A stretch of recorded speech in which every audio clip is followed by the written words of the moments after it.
Ok, bueno, vamos a empezar entonces la segunda y última parte, porque lo vamos a ver en dos clases, y test de hipótesis. Repasen la parte anterior para tener más idea de lo que es. Vamos a seguir siempre los mismos pasos que seguimos en cualquier test de hipótesis. Entonces, la semana pasada vimos las generalidades y vimos test de Gauss para una muestra porque suponíamos varianza conocida, y vimos test de test de Student para una muestra donde suponíamos que la varianza era desconocida y la estimábamos con los estadísticos de la muestra, o sea, lo estimábamos con el S de la muestra o con el S cuadrado de la varianza. Entonces hoy vamos a ver otro caso, que es todavía un poco más general, que es cuando uno quiere comparar los parámetros de dos poblaciones desconocidas. Ahora vamos a empezar comparando la media. Entonces, vamos a leer el problema. El investigador está interesado en comparar el efecto de dos hormonas A y B, hormonas de crecimiento, sobre la longitud total alcanzada por una leguminosa.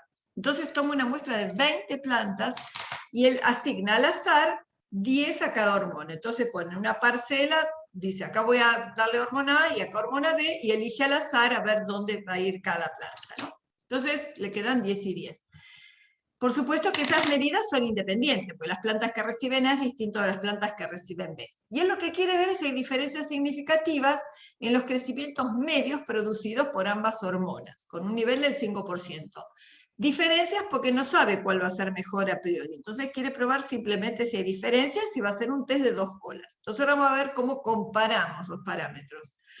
Entonces, cuando uno quiere comparar dos muestras, los parámetros de dos poblaciones, hay dos posibilidades. Una es esta, es la que acabamos de decir ahora.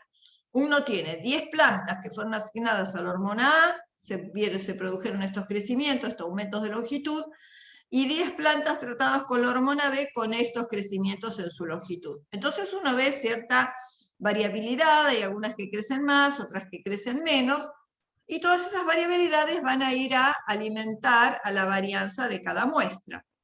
Entonces queremos ver si los aumentos medios son iguales o difieren entre ambas hormonas. Si uno lo mira, parecería que con la hormona B hay valores mayores, hay algunos que se repiten. Bueno, uno puede hacer simplemente apuestas antes de hacer el análisis. Entonces, fíjense básicamente cómo se arma la base de datos. Cuando uno tiene estas muestras que son independientes, tiene dos columnas. Una columna es la variable categórica que identifica la hormona A y B. Es un nombre, una variable categórica. Y la variable numérica que queremos comparar es el aumento en la longitud. Después la vamos a definir. Pero también hay otra posibilidad. ¿Qué pasa si el investigador, en vez de asignar 10 plantas A aleatoriamente y 10 plantas A B, dice, yo tengo una planta y voy a sacar de esta planta 2 gajitos? Un gajito al azar lo voy a sembrar en la parcela que tiene hormona A y otro en la hormona B. Y así tiene 10 plantas y agarra un gajito de cada una. Al final va a tener 20 datos, como tenía esta base, pero fíjense que están distribuidos distintos y que le dimos un nombre diferente que es apareadas. ¿Por qué? Porque este caso 1 son los dos gajitos que vinieron de una planta en común. Uno le tocó A y otro le tocó B. Uno, por supuesto, se puede dar cuenta que estos dos gajitos que vienen de la misma planta serán entre sí menos independientes de lo que van a ser respecto a otro par. Fíjense que acá esta creció 10 con la hormona A, 15 con la B, y esta creció 8 con la A y 9 con la B. Es una planta que es en general menos respondedora, pero aún así con la B creció un poquito más que con la A. Entonces, la ventaja de este diseño de hacer apareadas es evidente porque yo acá, cada planta, cada par es como su propio control. Entonces acá voy a tener menos variabilidad, porque voy a estar considerando qué pasa con las que crecen más y las que crecen menos. Entonces, empecemos a pensar que un diseño de apareadas siempre es como mejor y más potente que un diseño de independiente. Después lo vamos a ver. Entonces, acá es lo que dijimos antes. Como tenemos pares de brotes de la misma planta, las mediciones son apareadas. ¿Y por qué la base de datos se escribe distinta? Porque cada fila es un caso o un individuo, o un par de individuos que son gemelos o apareados. Bueno, Entonces, vamos a empezar a definir las variables. Vamos a considerar que sean independientes. O sea, 10 plantas A, 10 plantas AB. Definimos las variables siempre, nuestro primer paso en todo test de hipótesis. X1 es el aumento en la longitud de plantas tratadas con la hormona A, y suponemos que esa variable es normal con media mu sub 1 y desviación estándar sigma 1, ¿no? Ambos son poblacionales. Y fíjense que el subíndice no es caprichoso, el subíndice es porque ambos son la media y el desvío de la variable que llamamos 1. Y X2, que es el aumento de la longitud de plantas tratadas con la hormona B, entonces ese X2 también suponemos que tiene distribución normal con sus parámetros identificados con un subíndice 2 porque pertenecen a la variable X2. No pongas cuando tengan distintas muestras X normal mu sigma, porque mu sigma parece que fuera la misma para todo, y no necesariamente es la misma para todo. Que suponemos que son independientes, y por ahora vamos a suponer que las desviaciones estándar poblacionales son conocidas. Acuérdense que siempre dijimos que como cuestión didáctica siempre vamos a suponer varianzas conocidas. Después vamos a hacer los supuestos más reales, que es cuando no se conocen las varianzas. Entonces, como hipótesis nula, siempre ponemos la igualdad. Antes era un mu igual a un mu sub 0, que dependía del problema. Ahora la igualdad es entre los dos parámetros. Yo quiero, como hipótesis nula, contrastar la hipótesis de que ambos parámetros mu1 y mu2 son iguales. Y como el investigador no sabe cuál va a ser mejor, como alternativa le pone mu1 distinto de mu sub 2. Entonces, uno lo que hace en general es pasar todos los parámetros a un miembro e igualarlos a una constante. Si mu1 es igual a mu2, la diferencia es 0. Y si mu1 es distinto de mu2, la diferencia es 0. ¿Por qué despejamos restando? Eso tiene que ver con la distribución que vamos a ver después. Entonces, la primera pregunta que nos hacemos, ¿con quién estimamos al parámetro mu1 menos mu2? ¿Alguno se anima? Justo vienen del examen, donde les hablaban de parámetros y estimadores, ¿no? ¿Con quién estimo mu1 menos mu2? Bueno, ¿cómo es la diferencia? Con X rayita, perfecto, muy bien. Mu1 menos mu2 sombrero va a ser X barra 1 menos X barra 2. La respectiva diferencia de medias poblacionales la estimo con la respectiva diferencia de las medias muestrales. En el mismo orden, ¿no? Si yo hago mu1 menos mu2, lo voy a estimar con X barra 1 menos X barra 2. Siempre en el mismo sentido la diferencia. Perfecto. ¿Y ahora qué era lo siguiente que nos preguntábamos? Cuando nos hacíamos un intervalo de confianza, lo primero que preguntábamos es quién era el estimador del parámetro. Y lo segundo, ¿qué era? La distribución. ¿Qué distribución tiene X barra 1 menos X barra 2 pensado como variable aleatoria? ¿Por qué necesito la distribución? Porque el test de hipótesis va a involucrar un cálculo de probabilidad, la probabilidad de error de tipo 1, el p-valor. Entonces necesito saber qué distribución para saber en qué tabla voy a entrar a calcular ese p-valor.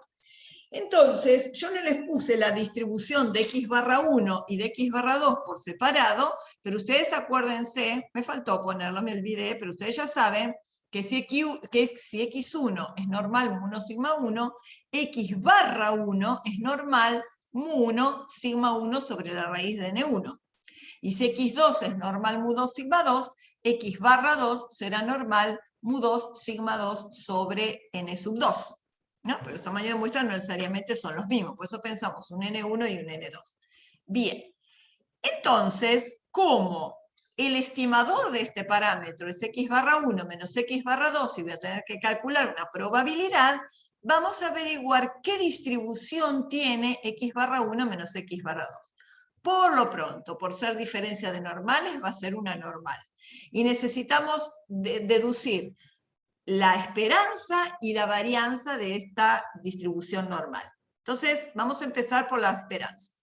La esperanza de X barra 1 menos X barra 2, acuérdense la diapositiva con las propiedades, es mu1 menos mu2.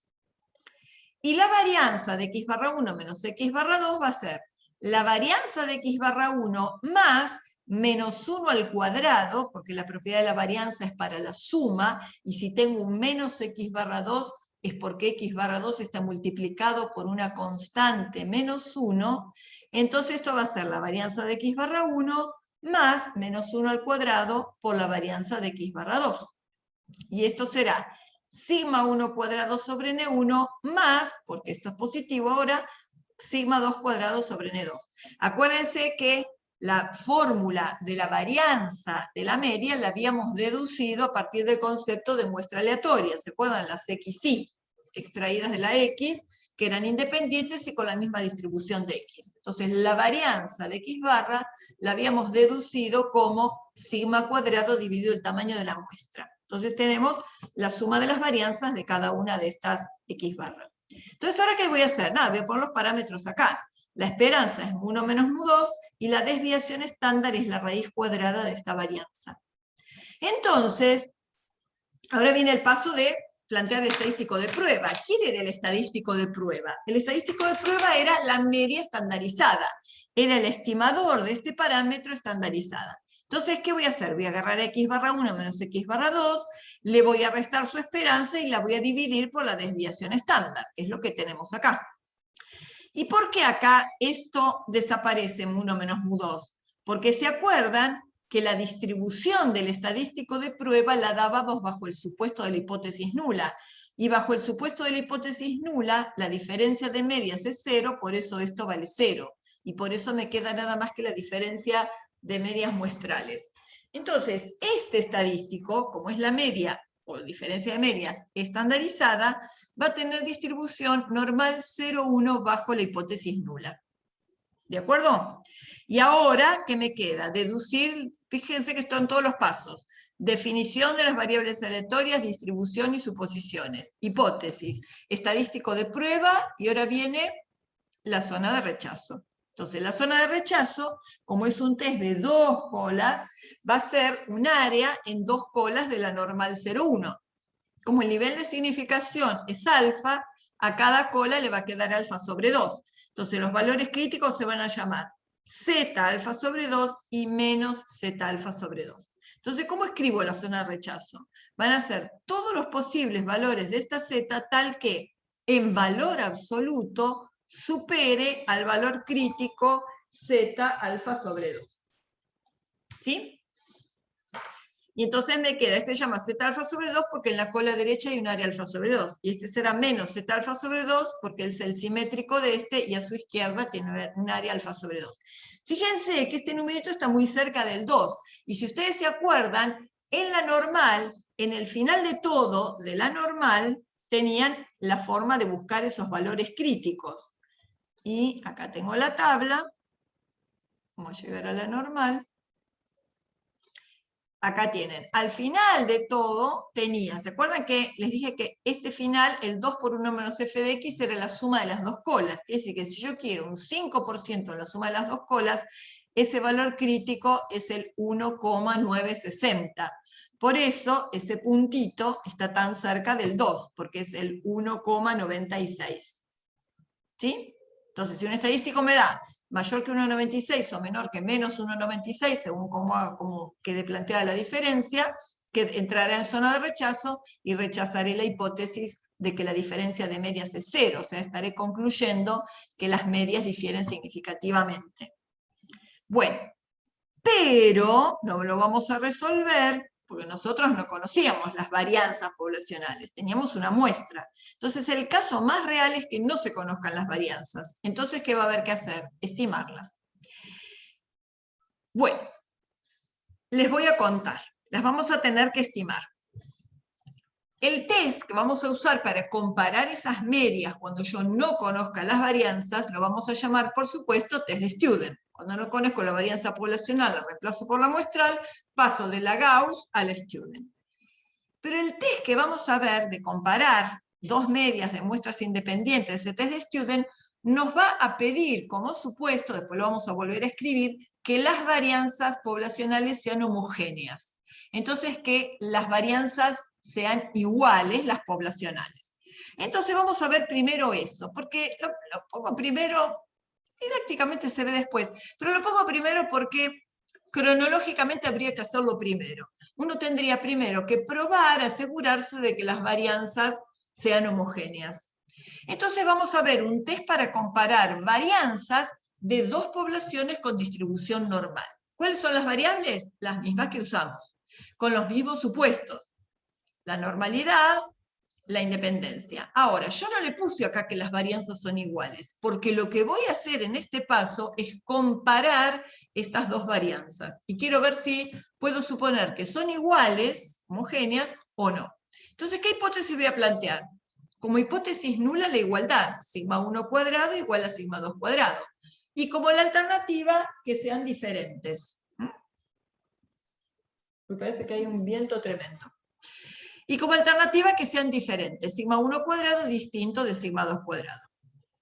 Entonces, nosotros cuando teníamos una igualdad de medias, despejamos restando las medias, porque íbamos a la distribución que era la diferencia de medias. Pero yo no voy a despejar acá restando las varianzas. Si las varianzas son iguales, es cierto que su diferencia vale 0, pero si las varianzas son iguales, puedo despejar también como cociente. Y ahora vamos a ver por qué vamos a despejar como cociente. Primera pregunta, ¿con qué estimo a cada una de estas varianzas? Por supuesto que sigma 1 cuadrado sombrero será S1 cuadrado, y sigma 2 cuadrado sombrero será S2 cuadrado. Este y este calculados de una muestra de tamaño N1 y este de una muestra de tamaño N2. Son las varianzas muestrales, que estiman a las correspondientes varianzas poblacionales. Y lo segundo que nos preguntamos, ¿en qué distribución están los parámetros con sus estimadores? ¿Por qué pensamos en la distribución donde conviven los parámetros con sus estimadores? Y ahora vamos a ver cuál es. Pero les voy a mostrar algo. Porque el otro día alguien me preguntó, ¿por qué? ¿En qué distribución conviven? Si ustedes se acuerdan, cuando hicimos la deducción, por ejemplo, del intervalo de confianza para la varianza, habíamos usado el dato de que si X era normal mu sigma, y de esta X extraíamos muestras de tamaño N, y calculábamos la varianza muestral, no tenía una distribución conocida, pero si yo la multiplicaba por n-1 y la dividía por sigma al cuadrado, esto tenía una distribución phi cuadrado con n-1 grados de libertad. Y en la distribución convivían en la varianza y su estimador. ¿Sí? Después, cuando nosotros hacíamos, por ejemplo, el intervalo de confianza o hicimos un test de hipótesis, X era normal mu sigma, X barra era una normal mu sigma sobre la raíz de n, y nosotros usamos, por ejemplo, un estadístico que era X barra menos mu sub 0, ¿no? Si yo planteaba un test H0 mu igual a mu sub 0 y H1 mu distinto o lo que fuera de mu sub 0, era un X barra menos mu sub 0 sobre sigma sobre la raíz de n, por ejemplo. Y esto, bueno, tenía distribución normal 0, 1 bajo H0. Entonces, fíjense que siempre en las distribuciones conviven un parámetro y su estimador. Acá conviven el parámetro mu sub 0, bueno, lo voy a poner en rojito, el parámetro y su estimador. Entonces, en las distribuciones siempre están el parámetro y su estimador, porque también acá dependía de que yo rechazara o no la hipótesis nula, dependía de qué distancia había entre X barra y el valor mu sub 0 de la hipótesis nula. Entonces, uno busca distribuciones donde convivan el parámetro y su estimador. Entonces, por eso decimos, no se asusten de lo que sigue, ¿en qué distribución conviven sigma 1 cuadrado y sigma 2 cuadrado con sus respectivos estimadores S1 cuadrado y S2 cuadrado? Nosotros conocíamos la distribución G cuadrado, donde convivían la varianza y el estimador de la varianza. Entonces necesitamos una distribución donde estén las dos varianzas y sus estimadores. Entonces, esa distribución es un cociente. Fíjense.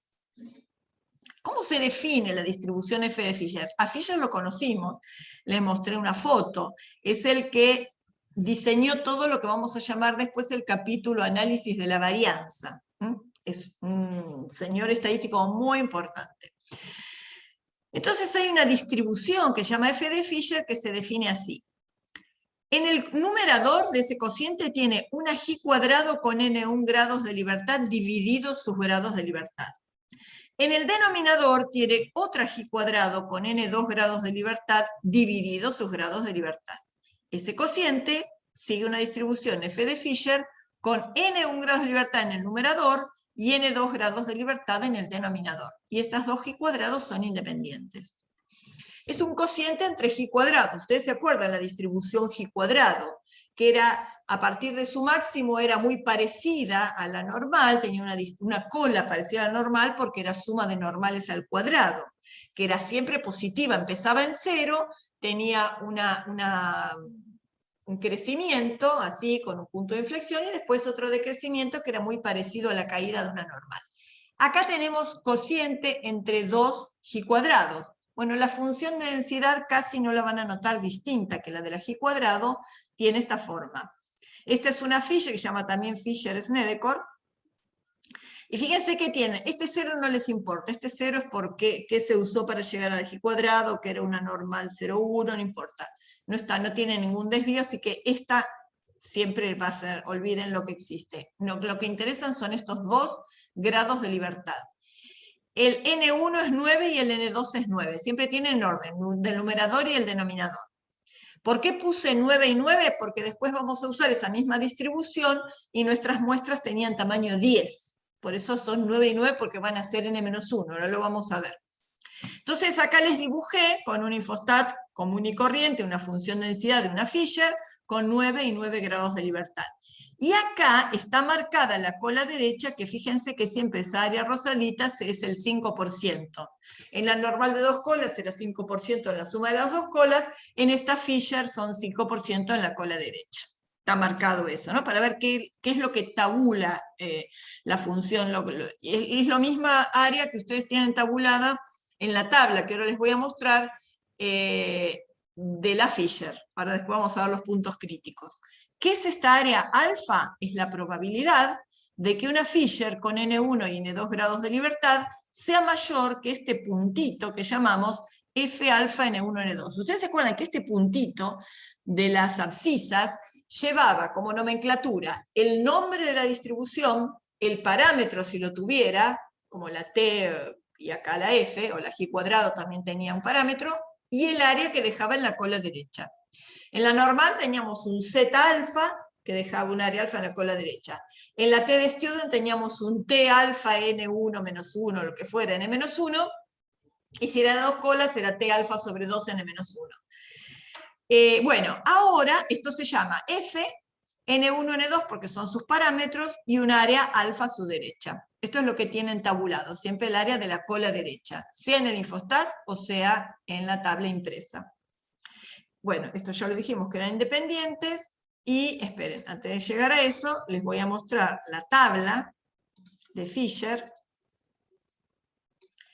que es una tabla muy especial. ¿Por qué? Porque ustedes ahora no tienen un solo parámetro como tenían en la T. En la T alcanzaba con identificar el parámetro y buscar el área que había en las dos colas, o en la otra si era una sola cola. Ahora tienen grados de libertad del numerador y del denominador. Entonces los del numerador están acá arriba y los del denominador acá abajo. Entonces fíjense, ahí tienen 9 grados de libertad del numerador, 9 en el denominador, me voy a la que sigue. Y entonces no les quedaría lugar para el valor de alfa, necesitarían una tabla tridimensional, o como les hicimos acá, o tres tablas distintas como teníamos en las tablas viejas, o acá lo hicimos más práctico, es poner tres renglones distintos, cada uno con tres áreas distintas, son las que más se usan. 10%, 5% y 1% en la cola de la derecha. Entonces, ¿cómo leemos acá? En una Fisher con 9 grados de libertad en el numerador y 9 en el denominador, a la derecha de 2,44 hay el 10% del área total. A la derecha de 3,18 hay el 5% del área total, y a la derecha de 5,35 el 1% del total del área. Así, tan fácil como esto es como se lee la tabla. No tiene el dibujito, pero bueno, el dibujito es este, ¿no? El área que hay en la cola derecha en una Fisher con N1, N2. Entonces, esta es la distribución que vamos a usar. Y vamos a ver ahora cómo nos conviene esta distribución para por eso acá, como era un cociente, acá ya está despejado como cociente. Si son iguales, cociente de varianzas es 1, si son distintas, el cociente es distinto de 1. Vamos a armar el estadístico de prueba, van a ver qué fácil que queda y qué útil que es. Bueno, ahí están las diapositivas. La Fisher dijimos que tenía un G cuadrado con N1 dividido sus grados de libertad y en el denominador un G cuadrado N2 con sus grados de libertad. La pregunta es, ¿cuál es la G cuadrado que me sirve? Bueno, la G cuadrado que me sirve para poner el numerador y denominador son aquellas donde tenemos a la varianza sigma 1 cuadrado conviviendo con su estimador S1 cuadrado. ¿Y cuál era la distribución? S1 cuadrado por N1 menos 1 sobre sigma 1 cuadrado. Esta es esta G cuadrado. Y está dividida por sus grados de libertad. Entonces, esta G cuadrado, este cociente es una G cuadrado con N1 menos 1 grados de libertad, porque viene de una muestra de tamaño N.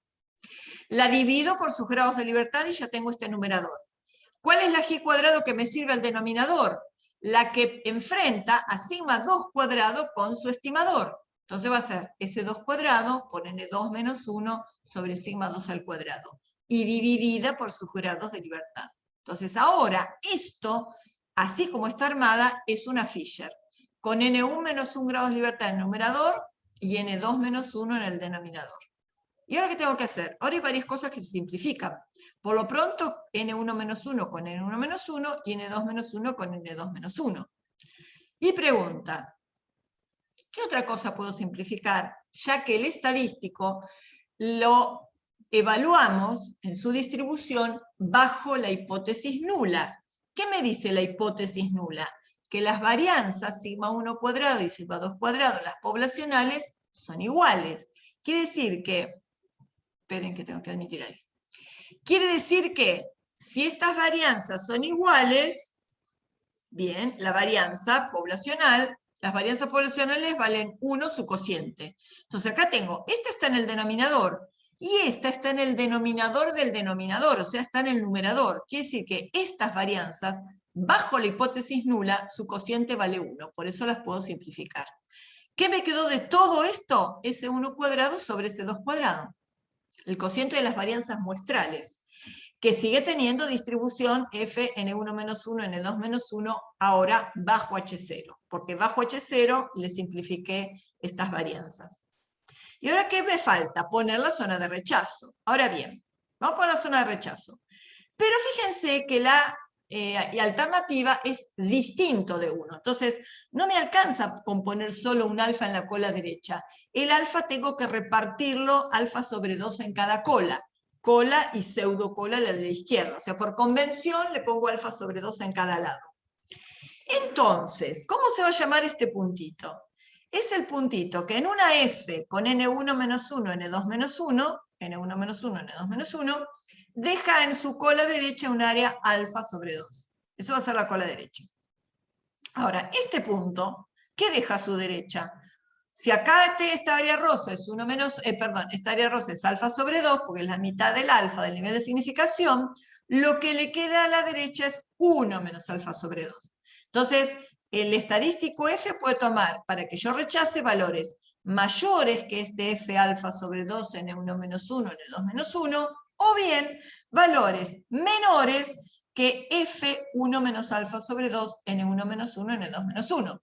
Acá no puedo hablar de valor absoluto, porque acá el estadístico es siempre positivo. Su cociente de varianza siempre es positivo. ¿Está bien? Entonces, la zona de rechazo es esta. Fíjense que esta es la Fisher, pero ahora viene otra cuestión. Fíjense que yo le puse acá ahora probabilidad del evento 0,20. ¿Por qué? Después lo vamos a justificar mejor. ¿Por qué le puse 0,20? Con lo cual esta cola es 0,10 y esta otra cola es 0,10. ¿Por qué agrandé tanto el alfa? Porque si mi intención es, como lo supone el test de estudio que voy a hacer después, que me va a pedir que las varianzas sean iguales, después lo voy a volver a poner, pero se los adelanto, para que vean por qué acá puse 0,20 y no 0,05. Yo voy a querer que las varianzas sean homogéneas, porque el test me va a pedir que sean iguales las varianzas poblacionales. Pero el que sean homogéneas, el no rechazar esta hipótesis, no va a ir a nos va a hacer a cualquier precio, aceptarla. Si yo voy a aceptar una hipótesis nula, el error que voy a cometer es el error de tipo 2. Yo no lo puedo calcular, porque no, acuérdense que dijimos que el error de tipo 2 no lo puedo calcular a menos que fijara una de las infinitas posibles alternativas. Pero si yo quiero cometer un error de tipo 2 que sea bajo, minimizarlo, ¿qué tenía que hacer? El error de tipo 1, el alfa, lo tenía que aumentar. Entonces, voy a elegir un nivel de significación lo más grande que pueda para asegurarme que de no rechazar la hipótesis, el error sea lo más chico que pueda. ¿Sí? Entonces, esperen, ¿cómo sigo? Esperen, no me acuerdo qué puse acá. Ah, está bien, ahora lo vamos a resolver. Entonces, dijimos que la zona de rechazo va a ser esta. Esto escribí lo mismo que antes. Entonces, fíjense una cosa. ¿Qué vimos de la tabla? Vimos en la cola derecha un área del 10%, un área del 5% y un área del 1%. Si ustedes tienen Infostat pueden elegir cualquiera porque tienen, en probabilidades y cuantiles pueden elegir cualquiera que se les antoje. Pero en la tabla impresa solo tienen posibilidad de tener en la cola derecha 10%, 5% y 1%.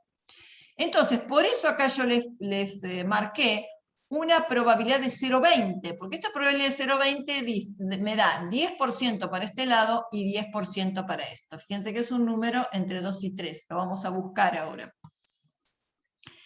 En realidad lo vamos a buscar, no necesito buscar demasiado, porque ya lo vimos hoy. ¿Cuál vimos? El que dejaba 10% en la cola derecha era el 2,44. ¿Se acuerdan que lo acabamos de ver? 2,44. Entonces fíjense que acá, este que deja 10% en la cola derecha, pues este 10 y este 10 hacen 0,20, era el 2,44. Entonces ustedes me preguntarán, ¿cómo calculo este punto? ¿Qué necesitaría? Una tabla que me diera en la cola derecha 0,90, para que acá tenga el 10%, pero yo no tengo tabla de 0,90.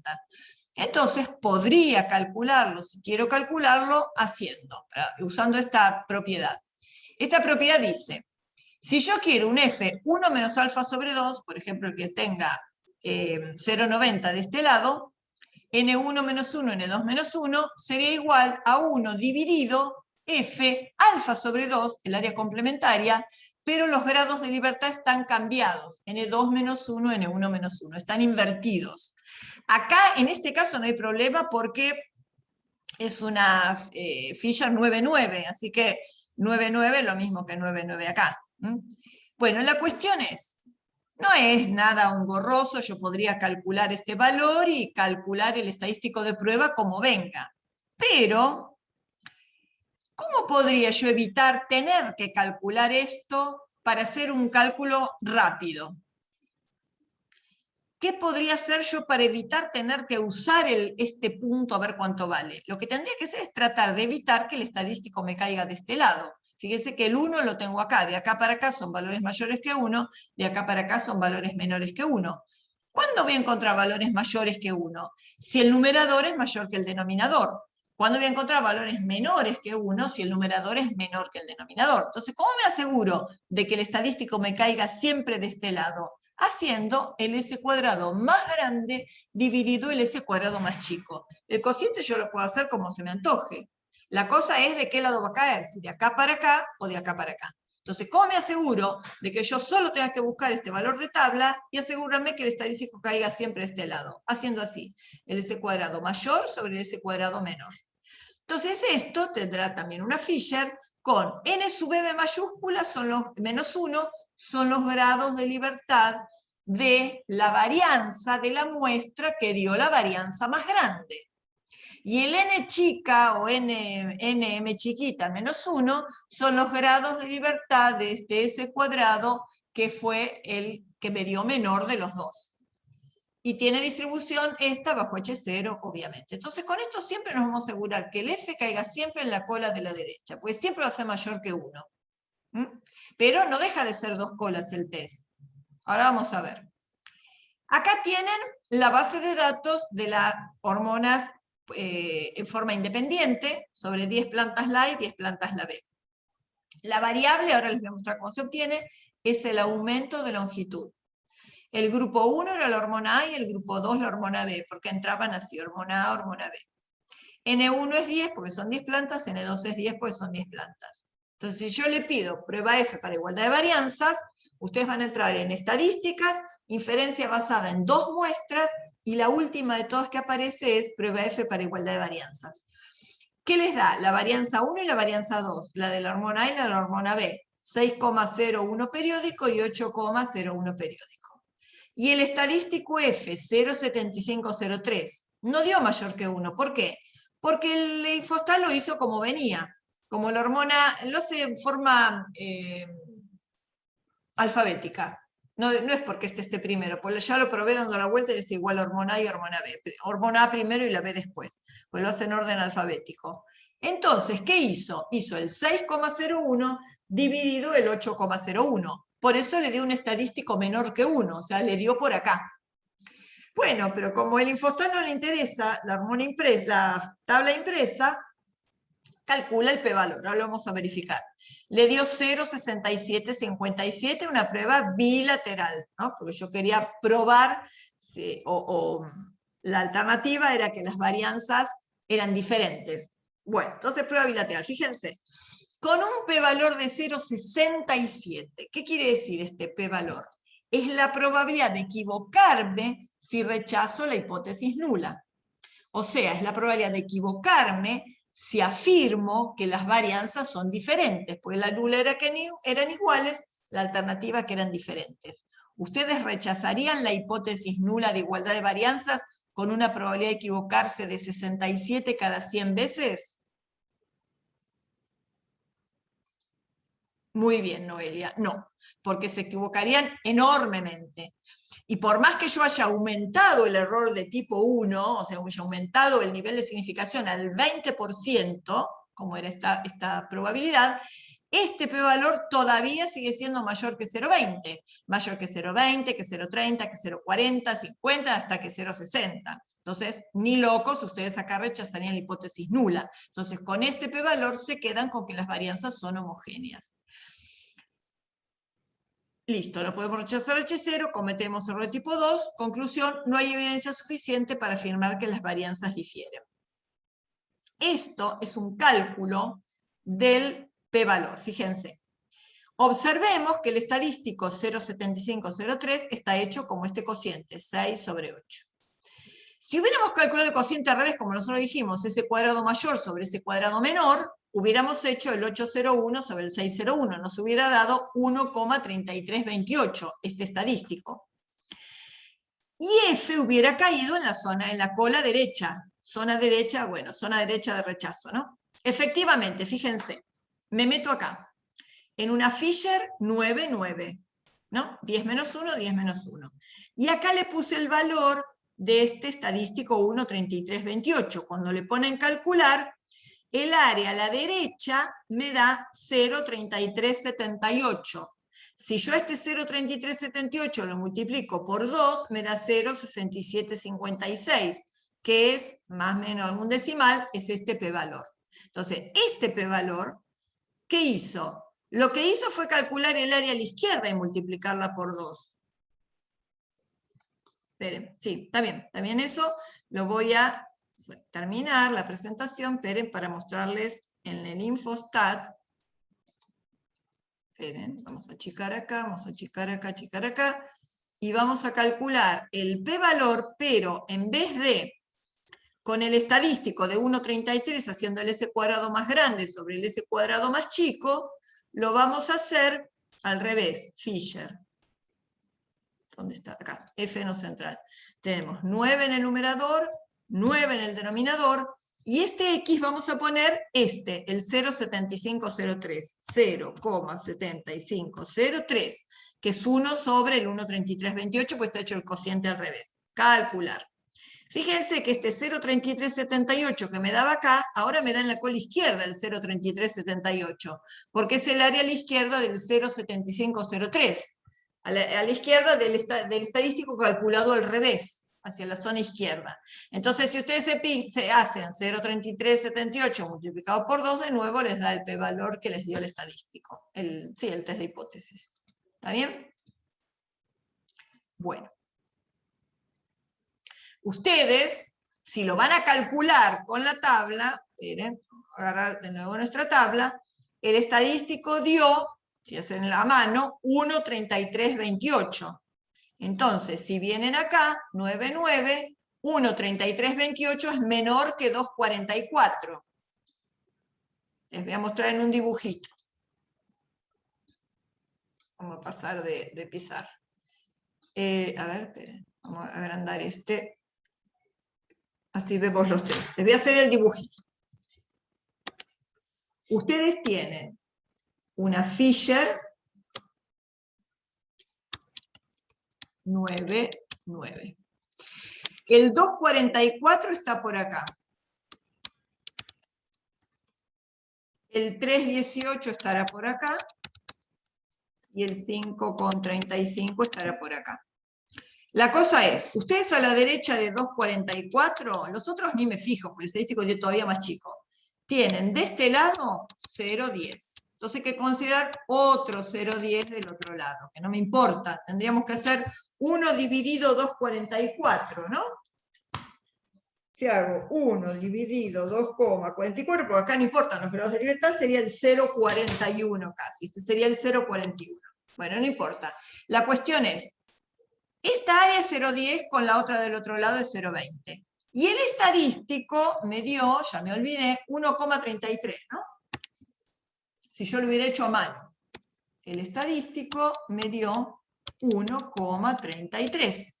Entonces, ¿cuál es el p-valor? Yo no lo puedo saber. En el Infostat sí, porque me metí ahí adentro, no lo puedo saber. Pero fíjense, si esta área era 0,10, el área que hay, o sea, mi p-valor sería el área que hay a la derecha del 1,33, que es lo que me dio el estadístico con la muestra. Toda esa área roja, no sé cuánto vale, pero es el p-valor. Y fíjense, si esta es 0,10 y otra área a la izquierda es otro 0,10, yo tengo un p de 0,20 para el test. Entonces el p-valor, ¿cuánto va a ser? Mayor que 0,20.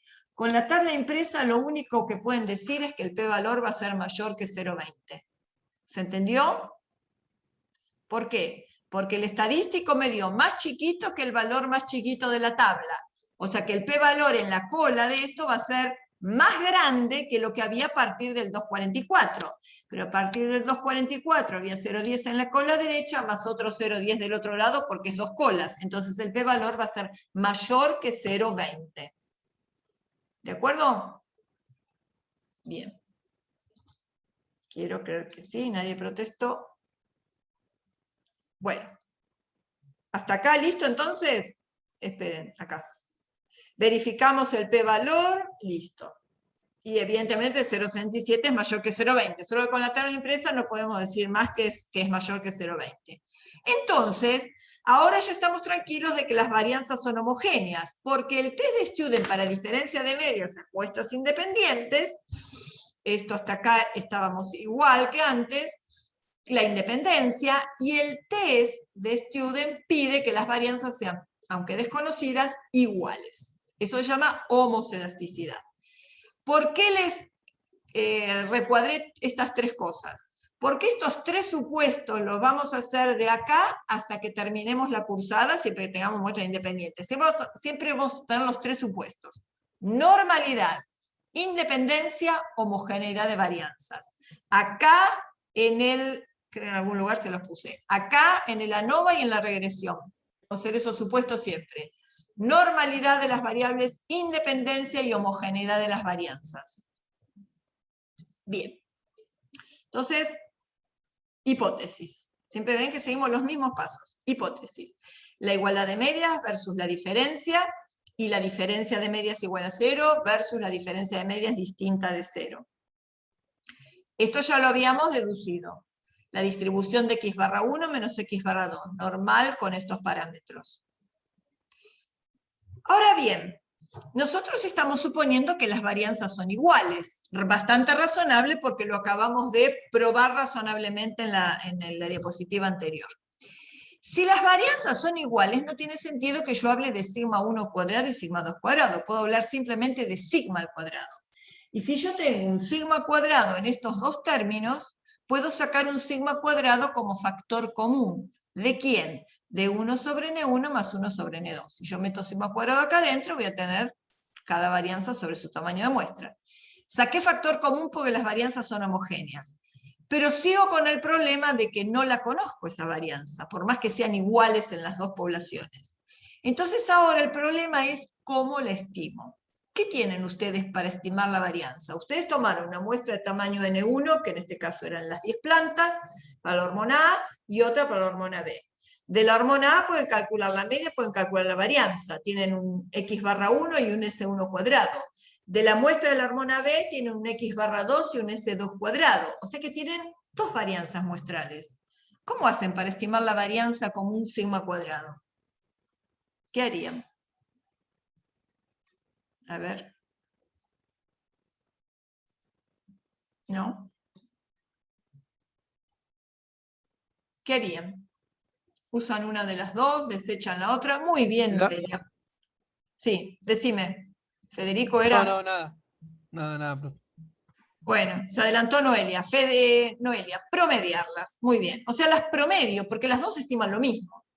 Ahora, acá está perfecto promediarlas, sumo las dos y las divido por 2. Pero les pregunto, si una muestra tuviera tamaño 10 y la otra tuviera tamaño 20, ¿cuál sería un mejor estimador de la varianza? ¿El S cuadrado de la muestra de tamaño 10 o el S cuadrado de la muestra de tamaño 20?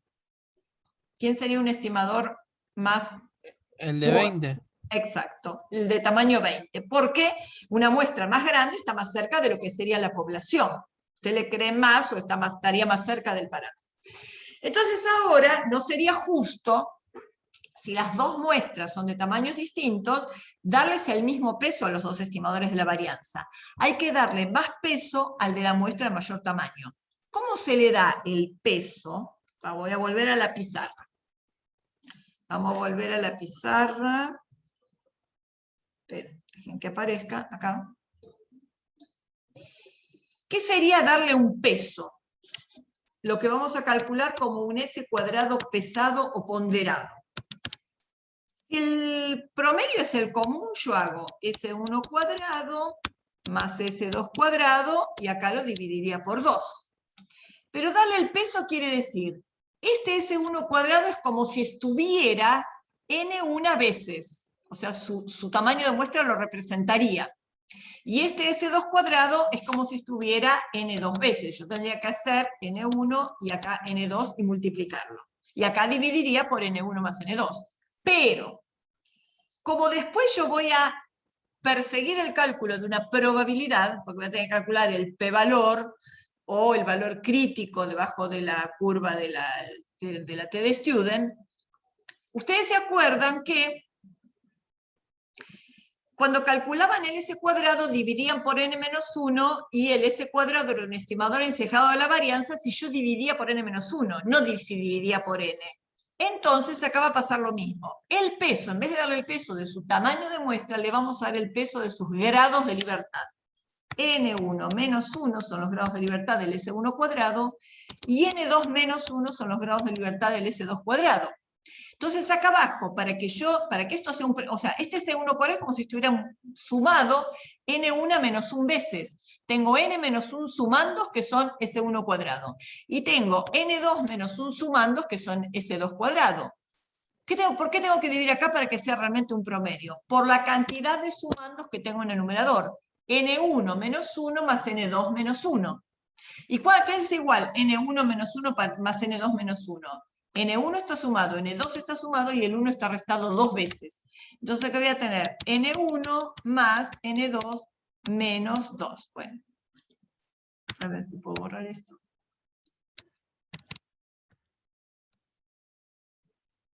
Bueno. Ay, no me deja borrar las formas, qué desgraciado. Bueno, no importa. Entonces acá tengo N1 más N2 menos 2. Y esto es lo que se llama el SP cuadrado, el S cuadrado ponderado. Es más, la esperanza del SP cuadrado, además de ser estimador de la varianza, es sigma cuadrado. O sea que el SP cuadrado es un estimador insesgado de la varianza poblacional, de la varianza común. Entonces, ese va a ser el estimador de la varianza que vamos a usar. El S cuadrado ponderado, que lo calculamos así, N1 menos 1 por S1 cuadrado más N2 menos 1 por S2 cuadrado, dividido N1 más N2 menos 2. O sea, que cuando yo quiera estandarizar, en principio digamos estandarizar, después no voy a llegar a la normal 0,1, pero sí a la T. Cuando quiera estandarizar esta diferencia de medias, cuando tenga que dividir por el sigma cuadrado, en el lugar donde diga sigma cuadrado le voy a poner el SP cuadrado. O sea que el estadístico va a ser este, y es más, se va a llamar T. Acá de nuevo, no sé si le puse la rayita, no le puse, pero acá, si ustedes quisieran ponerle, a ver si me deja escribir, acá tendríamos que ponerle que este 0 viene acá a haberle restado un 0, ¿no? Porque ahí se le resta, de mus1 menos mus2 le doy el valor bajo la hipótesis nula un 0. Por eso queda simplemente la diferencia de medias. Dividido por esto mismo, pero en el lugar de sigma cuadrado pusimos el SP cuadrado. Y esto, obviamente, va a tener distribución T con ¿cuántos? N1 más N2 menos 2 grados de libertad, porque cuando yo calculé el SP cuadrado, en su denominador tenía N1 más N2 menos 2. Es esto que está acá abajo. Y bajo H0 porque acá tiene restado un 0. Si acá fuera un número distinto de 0, acá le restaría ese número distinto de 0. Bueno, ¿cuál va a ser la zona de rechazo ahora? Fíjense que estamos siempre con los mismos pasos. Ahora viene la zona de rechazo.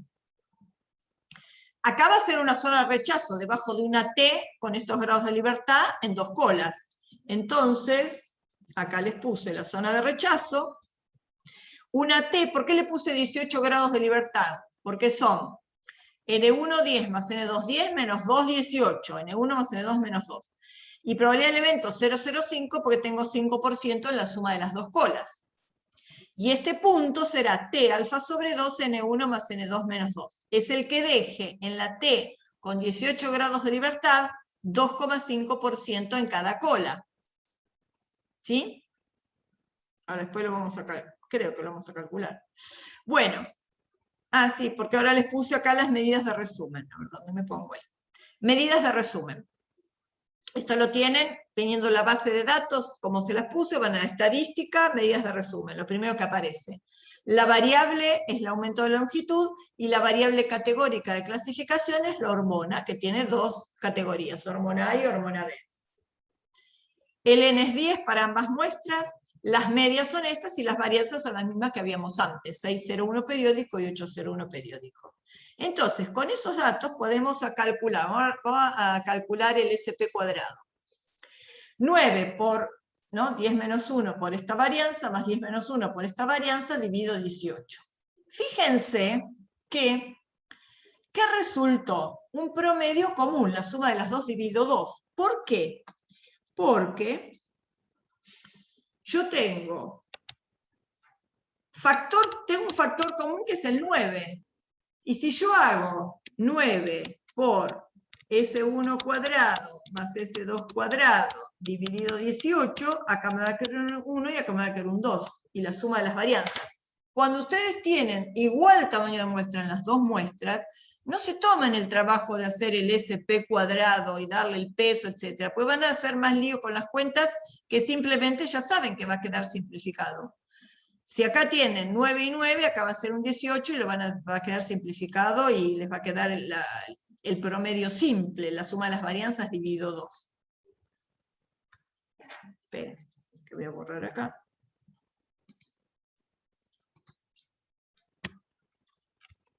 Bueno, entonces, vamos a calcular el estadístico de prueba. El estadístico de prueba va a ser x barra 1 menos x barra 2, 11,7 menos 14,3, dividido el SP cuadrado, 7,0111, por 1 sobre N1 más 1 sobre N2, un décimo más un décimo. Da menos 2,1957. Entonces, yo acá les puse la tabla de T para que vean cómo encontrar el p-valor. Si ustedes van... después el p justo lo van a tener en la salida cuando lo hagamos con el infostat. Pero en esta tabla ustedes no pueden encontrar exactamente el p-valor, porque el p-valor, ¿qué sería? Sería el área a la izquierda de menos 2,1957 más el área a la derecha de 2,1957. ¿Está bien? Porque es el área de las dos colas. Del estadístico para una cola multiplicado por 2. Por eso yo acá les puse un pedacito de la tabla de t de 2 colas, porque este es distinto de 0, 2 colas, y acá tienen los 18 grados de libertad. ¿Qué tienen que hacer ustedes para encontrar el p-valor? O acotarlo entre dos valores, van. 18 grados de libertad, empiezan. El valor crítico que deja en la suma de las dos colas el 20% es 1,33. Entonces dicen, ¿valor absoluto de esto más grande que este? Sí. Voy achicando el alfa, me corro hacia la derecha. ¿Este 2,19 sigue siendo mayor que 1,734? Sí. Me corro hacia la derecha, voy achicando el alfa. ¿Este es más grande que este? En valor absoluto, ¿no? Obvio. Sí. Me corro hacia la derecha para achicar todavía un poco más el alfa. 2,19 es más grande que este, ya no. Entonces, este 2,1957 en valor absoluto está entre estos dos. Entonces, ¿cuánto va a estar el p-valor? Entre este valor y este. ¿Se entiende? Si el estadístico está entre estos dos, el p-valor va a estar entre estos dos. Entonces, el p-valor va a ser más grande que 0,025 y más chico que 0,05. Va a ser un valor por ahí, no sé cuánto vale, pero va a estar entre los dos seguro. Ahora, la pregunta es, ustedes tienen un p-valor que está entre dos números. ¿Rechazan o no rechazan? Ahí viene en auxilio el nivel de significación que fijaron. Si yo quiero probar que las medias son distintas, voy a fijar un nivel de significación del 5% como en todo problema biológico. Salvo que alguien les diga lo contrario, que se fijó en 1% o como sea. Si nadie dice nada, lo pensamos como un 5%. Entonces digo, bueno, el p-valor está entre estos dos. ¿Está para rechazar? ¿Qué me dice que está para rechazar? ¿Que sea más grande que 0,025 o que sea más chico que el 5%? Que sea más chico que el 5%. Porque el 5% era el techo de la probabilidad, era el máximo error que yo estaba dispuesto a cometer si rechazaba la hipótesis nula. El máximo error es el 5 y el p-valor está por debajo del 5. Entonces estoy cometiendo menor error que el máximo de 5 que me había fijado. Entonces rechazo. Informo que el p-valor es más chico que 0,05 y rechazaré la hipótesis nula. ¿Qué es la conclusión en términos del problema? El aumento en la longitud media difiere significativamente entre ambas hormonas, porque rechacé la hipótesis nula y me quedé con la alternativa de que había diferencia entre las medias. Entonces, la longitud media difiere significativamente entre ambas hormonas. Fíjense que esta distancia de 11 a 14 fue suficiente para que yo entrara en la zona de rechazo, sumado que tengo una varianza no demasiado grande. ¿Qué pasaría? ¿Qué pasaría acá? Que yo rechace depende de la distancia que hay entre las medias y de qué varianza tenga, ¿no? De qué pasa en el denominador. Si la varianza es demasiado grande, a lo mejor me opaca esa diferencia entre las medias. Si la varianza es muy chica, va a hacer que esa diferencia en las medias sea suficiente. Y la distancia que haya entre las dos medias, cuanto más grande, más a favor de rechazar la hipótesis nula. Ven que el estadístico siempre es el termómetro que me dice si voy a rechazar o no la hipótesis nula. Y todo depende del juego entre la diferencia entre las medias y el valor de la varianza estimada. ¿Vamos bien hasta acá? ¿Cómo calculan o acotan el p-valor si tienen una t? Vamos a hacerlo ahora como lo harían en el Infostat. Van a estadísticas, sí, estadísticas. Inferencia basada en dos muestras, porque ahora tienen dos muestras a comparar, dos parámetros a comparar. Entonces van ahí y ponen, no, esto viene después. Van a variable, longitud, aumento de la longitud, era, ¿no? Y variable de clasificación, la hormona. Entonces ahora van a llegar acá. Le va a decir que los grupos activos son las dos hormonas que tienen. La prueba es bilateral, porque la alternativa era mu1 distinto a mu2. Acá está tildado todo. Y la presentación vertical, porque como tienen muchos, si lo ponen horizontal van a tener que correrse en la pantalla, casi me caigo, van a tener que correrse en la pantalla hasta llegar a ver el p-valor vertical. Esto es importante. Esto. Cuando ustedes entran les va a dar un 5%. ¿Por qué con esta flechita lo van a aumentar al 10%? por lo que dijimos antes de la comparación de las varianzas. Fíjense, ¿qué dice acá? Acá dice, usar la corrección de Satterwhite o corrección de Welch, se la llama también, si las varianzas no son homogéneas para un nivel del, si lo dejan, va a decir 5, si se lo aumentan, va a decir el 10. ¿Por qué? Hay una corrección que hace el Infostat, ahora vamos a ver lo que hace, cuando las varianzas no resultan homogéneas. El test de Student pide que las varianzas sean homogéneas. Acá nos quedamos tranquilos que eran homogéneas. Sin embargo, cuando ustedes van a hacer un test T, siempre asegúrense de que este nivel de significación para el test de las varianzas se aumente. Acá le pusimos el 10, le pueden poner el 20 tranquilamente, como usamos en el test de Fisher para comparar las varianzas. Le pueden poner el 20. Con que le pongan 10% alcanza. ¿Por qué le aumentan? Para que el error de tipo 2 disminuya. Entonces yo me aseguro de que el nivel de significación lo agrando, me aseguro de que el nivel que el error de tipo 2, el beta, el error que voy a cometer, si acepto, por más que no lo conozca, asegurarme que se minimice, maximizando el nivel de significación alfa, el error de tipo 1. Entonces, todo lo que dijimos está acá. ¿Qué hace la corrección? La corrección hace, ahora les voy a mostrar porque está la cuenta que hace. La penalización por hacer esta corrección en general suele ser achicar un poco los grados de libertad. El precio que se suele pagar por hacer esta corrección es que puedan bajar los grados de libertad. ¿Por qué se aumenta? Para disminuir el error de tipo 2. Bien, acá tenemos la salida. ¿Cómo llegamos acá? Ya les dije, estadística, inferencia basada en 2 muestras, prueba T para muestras independientes. La variable es el aumento de longitud, la de clasificación es la hormona y la prueba es bilateral. Acá hay cosas que ya conocemos, los 2 grupos, los N, las medias y las varianzas, se lo pedimos antes en la descriptiva. Ahora vamos a mirar esto. Da media 1 menos media 2, 11 menos 14. Y da 2 límites del intervalo de confianza. ¿Qué se les ocurre que son estos 2 límites y de qué intervalo de confianza van a ser? El que va de menos 5 a menos 0. ¿Se les ocurre de qué pueden ser estos 2? Bueno, son los límites de un intervalo de confianza para la diferencia de medias. La diferencia de las medias es menos 2,6. ¿Cómo haría un intervalo de confianza? Estimador, media 1 menos media 2, más menos, valor de tabla, el valor de tabla T alfa sobre 2, N1 más N2 menos 2, por el error estándar. ¿Cuál es el error estándar del estimador? Lo que usaron acá como denominador del estadístico T. Entonces sería esta diferencia de medias más menos este valor de tabla por el error estándar del estimador. No se los vamos a pedir, no se preocupen, pero ese sería cómo se calcularía. Antes de seguir, con este intervalo de confianza y la hipótesis nula H0, mu1 menos mu2 igual a 0, ¿qué decidirían? Si solo tuvieran hasta acá. Un intervalo que va de menos 5,08 a menos 0,11. ¿Rechazarían la hipótesis H0, mu1 menos mu2 igual a 0? ¿O se quedarían con que mu1 menos mu2 puede valer 0?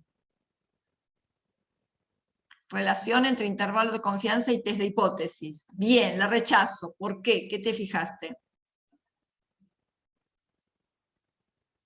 Noelia.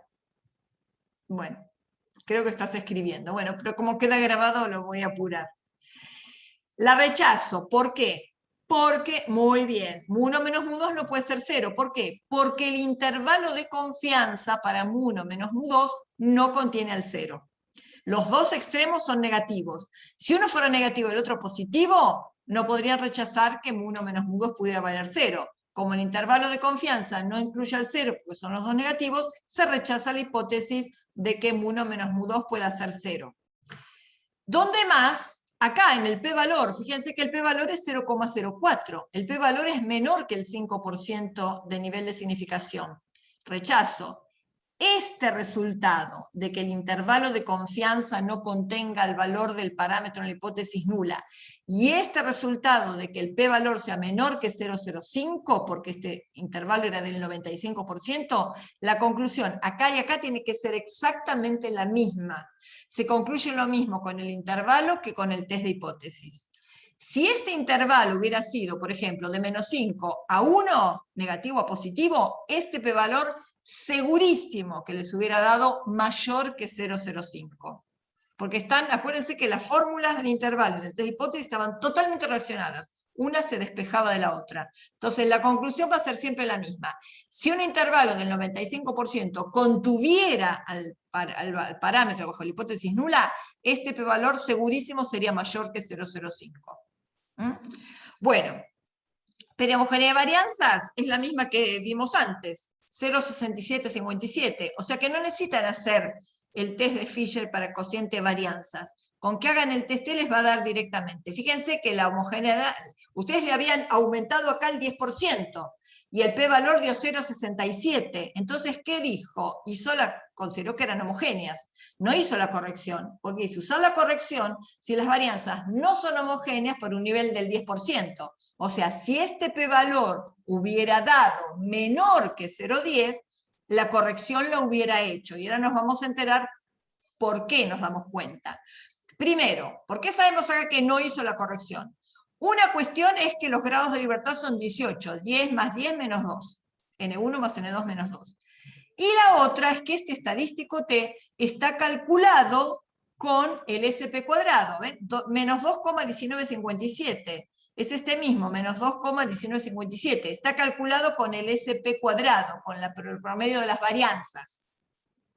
Después vamos a ver, con un ejemplo donde las varianzas no son homogéneas, cómo calcula el estadístico. Acá, lo va a calcular distinto. ¿Qué les puse acá? Las 3 áreas de rechazo posibles para las 3 alternativas posibles.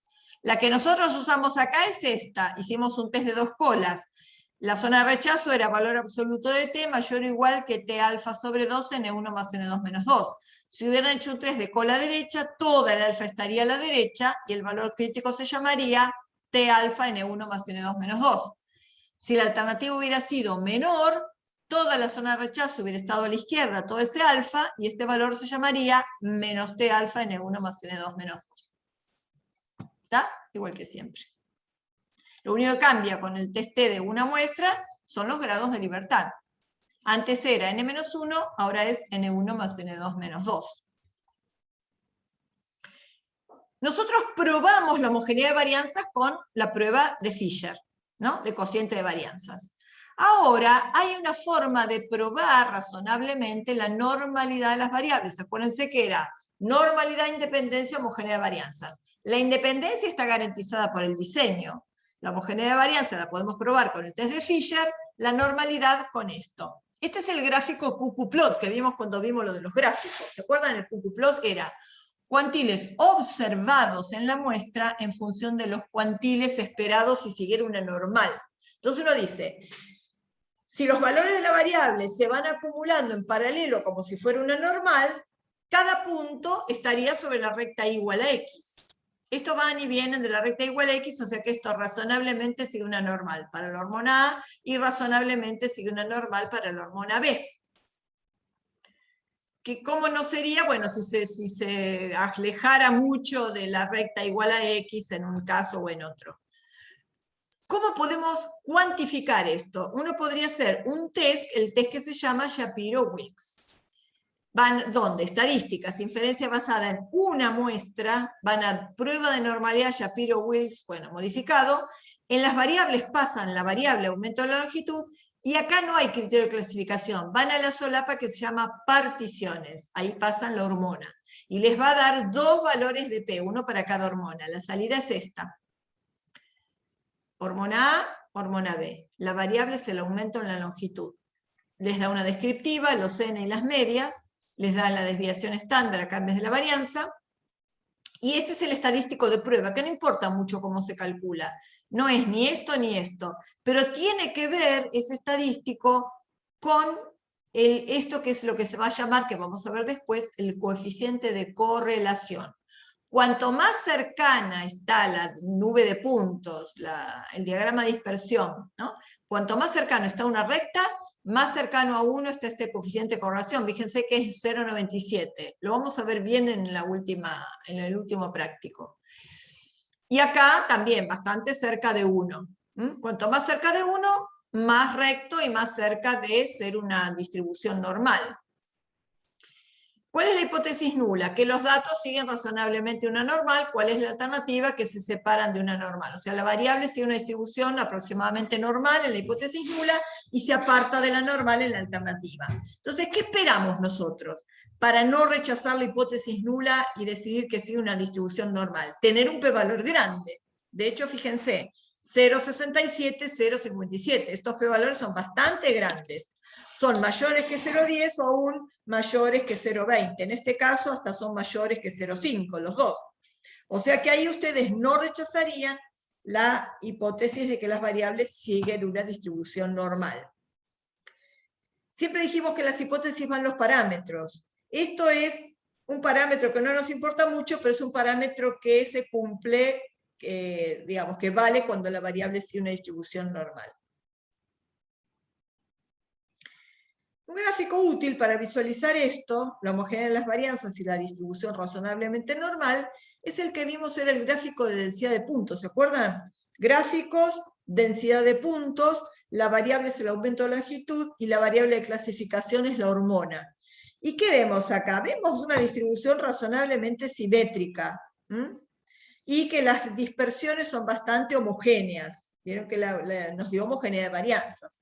O sea, esto nos dice si hay outliers muy separados, o si es muy asimétrica, datos muy juntitos acá y datos más separados con una cola, con una cola de la distribución. Estos son bastante simétricos. De hecho, la prueba de normalidad da muy bien. Es cierto, me dirán, que si el n es bajo, uno espera p-valores altos. Los p-valores bajitos se esperan siempre también cuando el tamaño de muestra es grande. Pero 10 es un tamaño de muestra razonable para creerle bastante a este p-valor. O sea que la suposición de normalidad se cumple razonablemente. Y la homogeneidad de varianzas también. Bueno, hasta acá más o menos vamos bien. Después vamos a ver un ejemplo donde la igualdad de varianzas no se cumple. Y la normalidad tampoco. Bueno, vamos a ver, ahí se requieren algunas demostraciones acá. Una importante que la vamos a ver es la siguiente. Si uno tiene una distribución T, que sigue una distribución T de student con n grados de libertad, si a esa T de student le elevan al cuadrado, obtienen una distribución F con 1 grado de libertad en el numerador y los mismos de la T en el denominador. La z y la g cuadrado que dependen, que arman la t, tienen que ser independientes. La z, ¿se acuerdan que esto era cómo se definía la distribución t de student?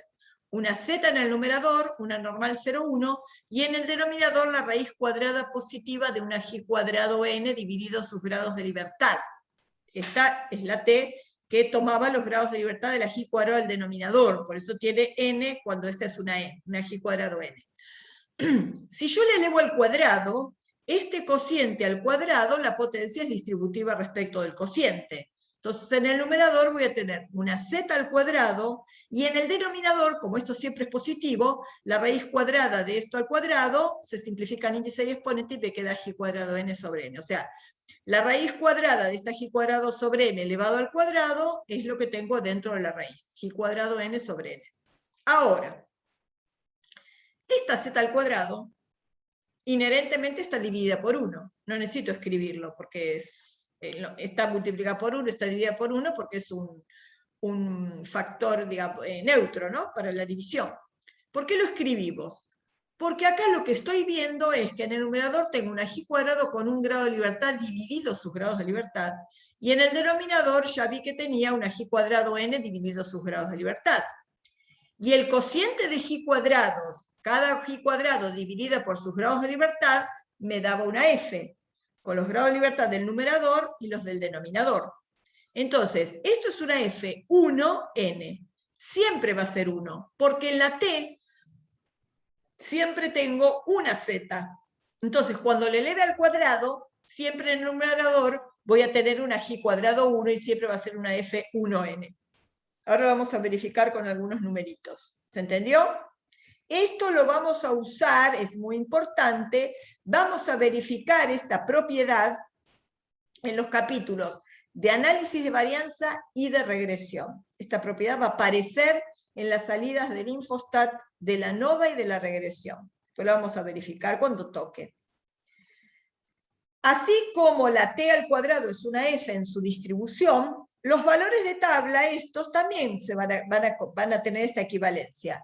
Si yo tengo un valor de tabla de la t que deja en la suma de las dos colas un área alfa, o sea, alfa sobre 2 en cada cola, y tiene n grados de libertad, y lo elevo al cuadrado, eso me va a dar una f, el valor de tabla de la f, con 1 grado de libertad en el numerador y n en el denominador, que deje a su derecha un área alfa. O sea, cuando en la t tengo el alfa en las dos colas, en la f ese alfa lo tengo en la cola derecha. Vamos a verificarlo con algunos numeritos. Vamos a verificarlo con un alfa del 5%, repartido entre las dos colas en la t con 10 grados de libertad. Ese número lo voy a elevar al cuadrado.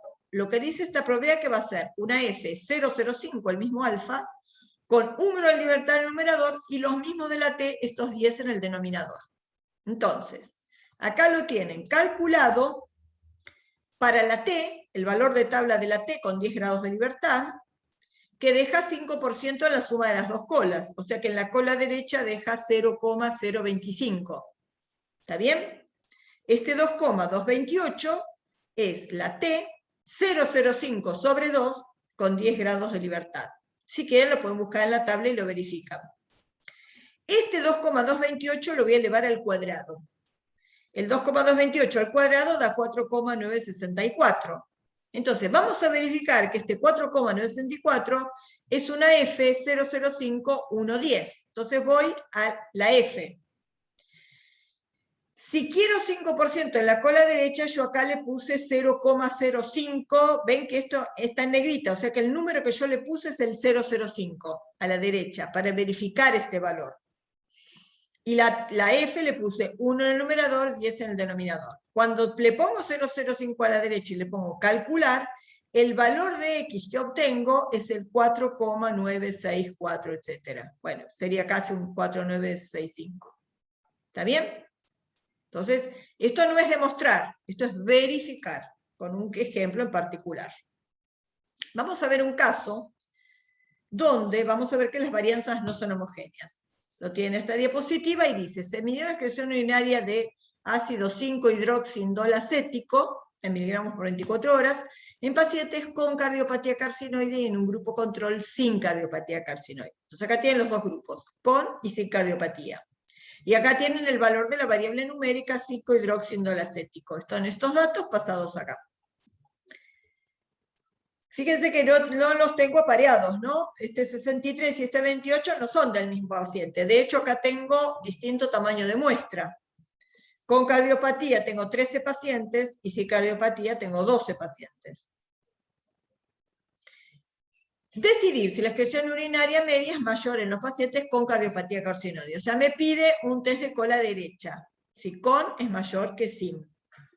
Esta es la variable, excreción urinaria en pacientes con cardiopatía, excreción urinaria en pacientes sin cardiopatía. Los supuestos son la normalidad, la independencia y la homogeneidad de varianzas. Entonces, vamos a resolver el problema en el infostat, con gráficos, transformación, salida e interpretación. Se los voy a mostrar. Bueno, cualquier cosa, si tienen alguna duda de cómo se hace, entramos y lo vemos. Acá tienen el gráfico de densidad de puntos de pacientes con y sin cardiopatía. ¿Ven lo que decíamos? Cuando uno representa esto, ya nos damos cuenta que acá muy normal no va a ser. Tenemos muchos datos acá acumulados y una cola, una asimetría hacia la derecha. Acá lo mismo, menos asimétrica, pero tiene una cierta asimetría, ¿no? Hay muchos datos calculados en los valores pequeños y una cola medio larguita. Si yo hago la prueba F para igualdad de varianzas, el p-valor me da 0,06. Y miren la diferencia en las varianzas. 232.000 contra 71.000. El cociente, el F, entre estas dos, da 3,25. Y el área a la derecha de 3,25 es 0,06. ¿Qué le habíamos pedido para aceptar la homogeneidad de varianzas? Un p-valor grande, mínimamente mayor que 0,10, y este p-valor es menor que 0,10. Entonces, con este p-valor chico, más chico que 0,10, no debería quedarme con que las varianzas son homogéneas, por más que sea mayor que 0,05. Ven que 0,05 es un valor medio peligroso para quedarme con la homogeneidad de varianzas. Mínimamente al p-valor le pido que sea mínimo mayor que 0,10. Si es mayor que 0,20, mejor, pero mínimo mayor que 0,10. Si yo hago el test de Shapiro-Wilks para ver la normalidad de las variables, con y sin cardiopatía de la variable 5-hidroxi, el p-valor me da 0,01 para con cardiopatía y 0,005 para sin cardiopatía. Ven que ya suponíamos que no eran muy normales, que tenían una cola muy larga hacia la derecha, hacia valores grandes. O sea, no se cumple la normalidad, no se cumple la homogeneidad de varianzas. Entonces, fíjense, yo ahora le pedí las medidas de resumen. Con y sin cardiopatía, estas son las medias, son las mismas de acá, y los desvíos y las varianzas. Las varianzas son las mismas de acá, acá les agregué los desvíos. ¿Para qué se mira esto? Porque hay una tendencia que si al aumentar la media también aumenta el desvío, también aumenta la varianza. Fíjense que esta media es más grande, tiene desvío más grande, varianza más grande. Esta es una media más chica, tiene desvío más chico, varianza más chica. Estas relaciones entre las medias y los desvíos y medias y las varianzas, la vamos a volver a ver en el capítulo de ANOVA, donde vamos a tener más de dos grupos, vamos a ver mejor esa dependencia. La cosa es que si al aumentar la media aumenta el desvío, hay una transformación que nos permitiría lograr la normalidad y lograr la homogeneidad de varianzas, que es tomar logaritmos a la variable, que es lo que tienen hecho acá.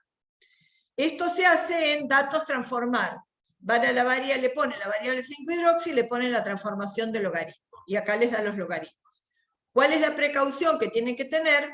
No deberían tener ningún valor de la variable 0 ni negativo, porque si no acá sería un dato perdido, ni se tomaría el laburo de calcular el logaritmo porque no existe. Entonces les perdería un dato. Entonces hay que asegurarse de que la variable tenga mínimo valor un 1.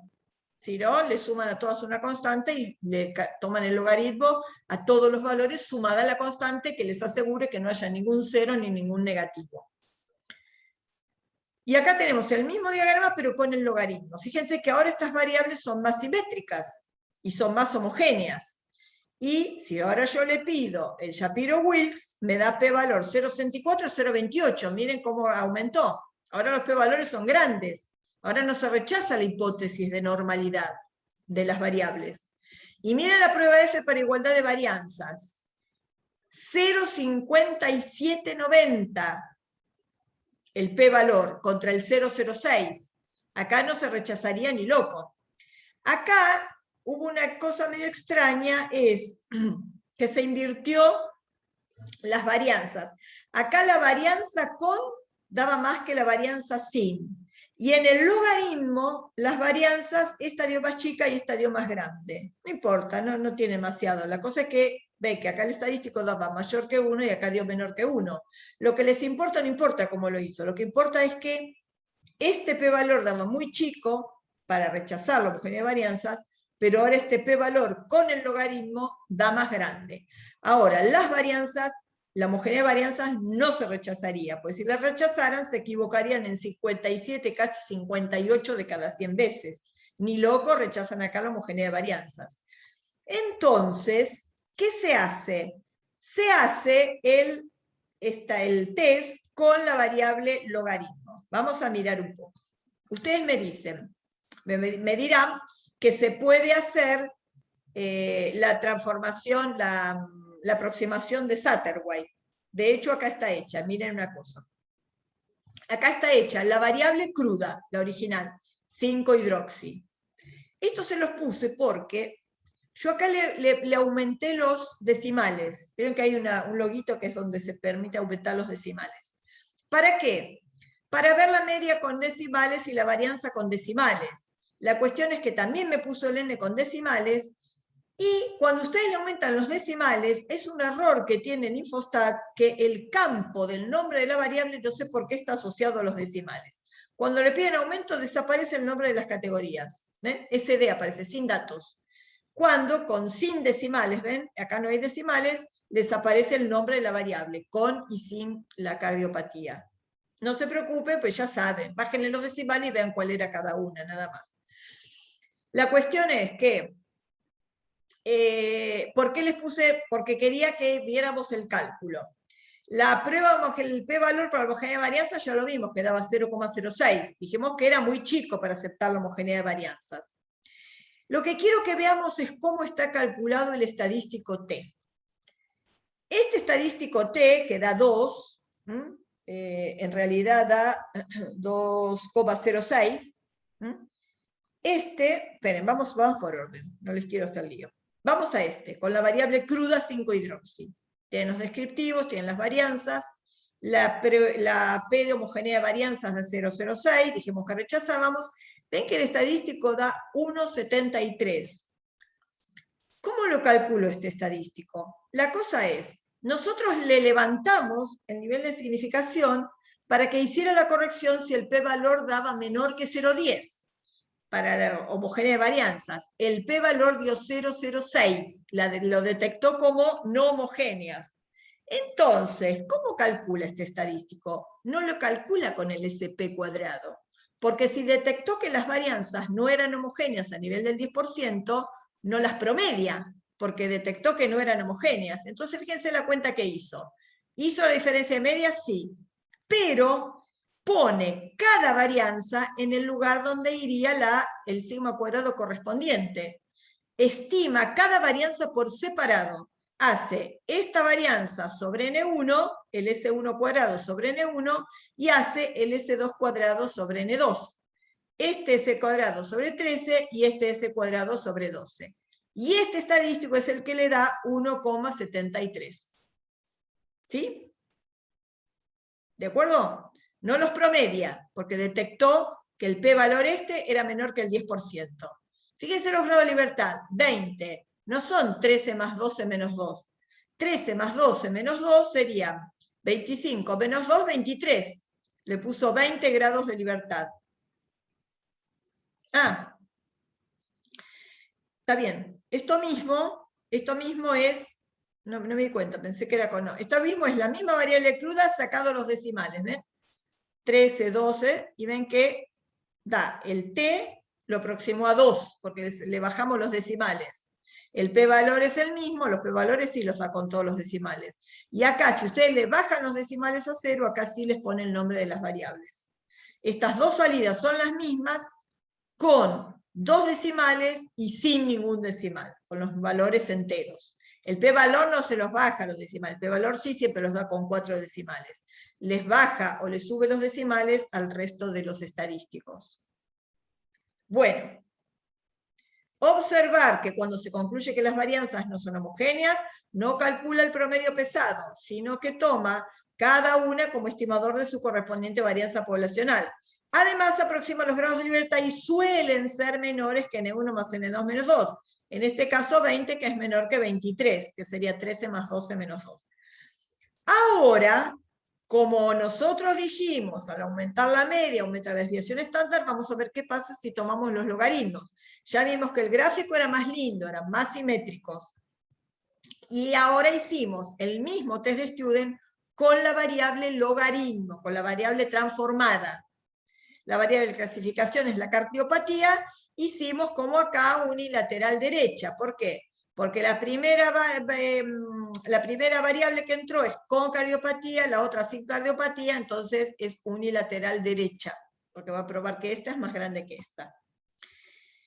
Acá no le pedí los intervalos de confianza, porque como es la prueba unilateral, el intervalo de confianza no sirve si la prueba es bilateral. Así que acá directamente no se los pedí. Bueno, unilateral derecha, pero con el logaritmo. 13, 12, la media de los logaritmos, las varianzas de los logaritmos. Fíjense que ahora la prueba P da, ya lo hemos visto antes, ¿no? La de homogeneidad de varianza 0,579, recontra más grande que el 10%. Se toman como homogéneas. Entonces, fíjense que este estadístico T, que acá dio 209 simplemente por aproximación de decimales, pues nosotros lo hicimos con 2 y acá lo hace con todos los decimales. ¿Qué hizo? la diferencia de las medias, y acá sí calculó un estimador como promedio de estas, perdón, de estas dos desviaciones, de estas dos varianzas. Este es un promedio entre 0,19 no sé cuánto y 0,26 no sé cuánto, con todos los decimales. O sea que es un promedio de estas varianzas, es el promedio pesado. Este 0,22 está más cerca de este, de 0,19 que de 0,26, porque este tiene tamaño de muestra un poco más grande. Es un promedio pesado, lo pueden verificar después si quieren. 1 sobre N1 más 1 sobre N2, y el estadístico 206 es casi lo mismo que este, salvo algún decimal de aproximación. Y fíjense, los grados de libertad, acá no hizo la corrección. Promedió las varianzas y los grados de libertad son 13 más 12 menos 2, 23. Y ahora el p-valor es 0,0239. Ustedes me van a decir, ¿esto es válido? Sí, porque hizo la corrección. Pero fíjense una cosa, este p-valor prueba la diferencia en las medias poblacionales con un P de 0,0499. Estamos ahí de llegar al 5%, ahí de no haber rechazado la hipótesis. Con la transformación, el p-valor da más chico. ¿Por qué? Porque con la transformación nosotros logramos más la homogeneidad de las varianzas y logramos que fueran normales.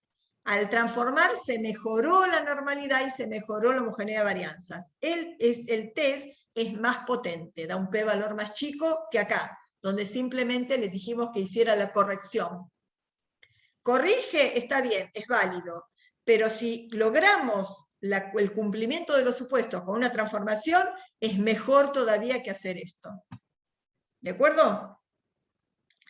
El p-valor, al cumplirse los supuestos, resulta menor que si yo son simplemente hacia la aproximación, 0,0239.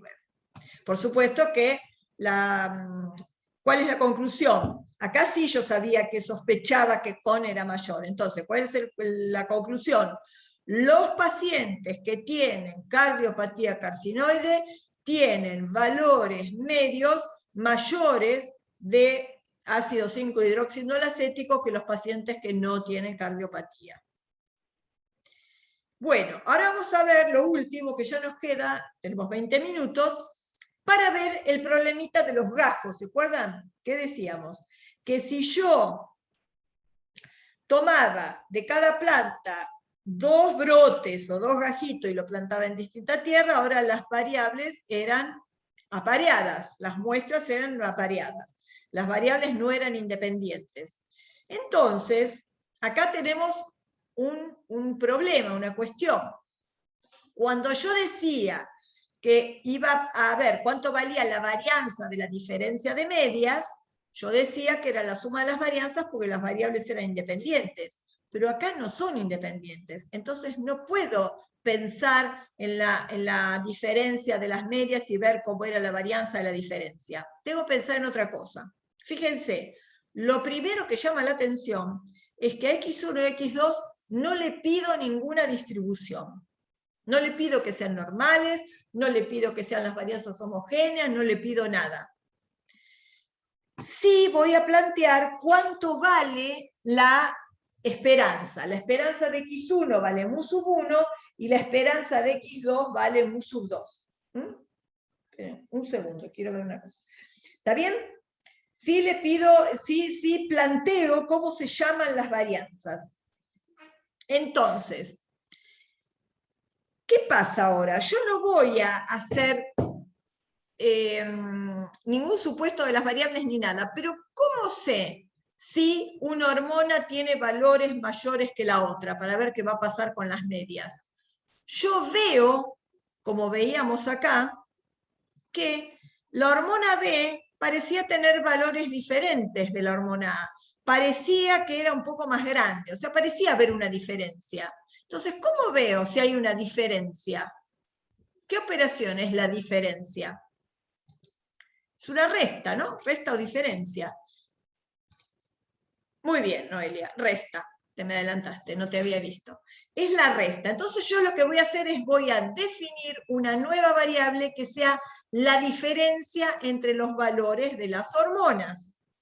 Entonces, si yo voy a hacer mu1 igual a mu2 contra mu1 distinto de mu2, voy a plantear esta diferencia, pero lo que tengo que hacer ahora es definir una nueva variable que sea la diferencia.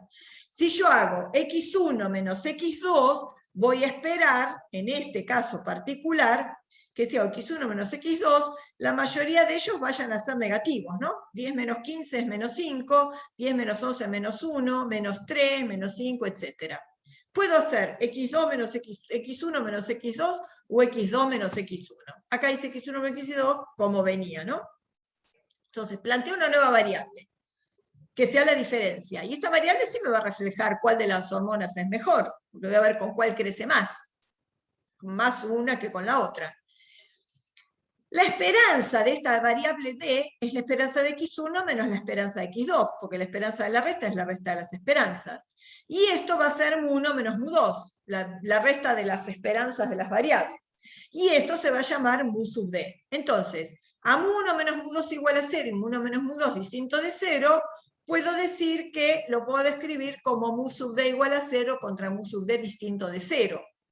Y a esta variable D es la que sí le voy a pedir una distribución. A la variable D le voy a pedir que tenga distribución normal, con parámetros mu sub D y desviación estándar sigma sub D.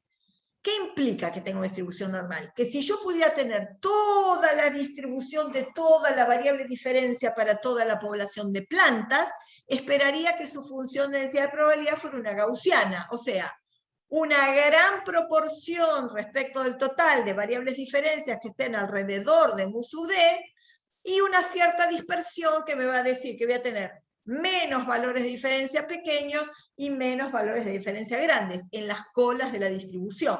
O sea, a esa diferencia le voy a pedir una normalidad. Entonces, la pregunta es, ¿con qué estadístico estimamos al parámetro mu1 menos mu2, o sea, mu sub D? ¿No? mu1 menos mu2 es mu sub D. ¿Con quién estimamos a mu sub D?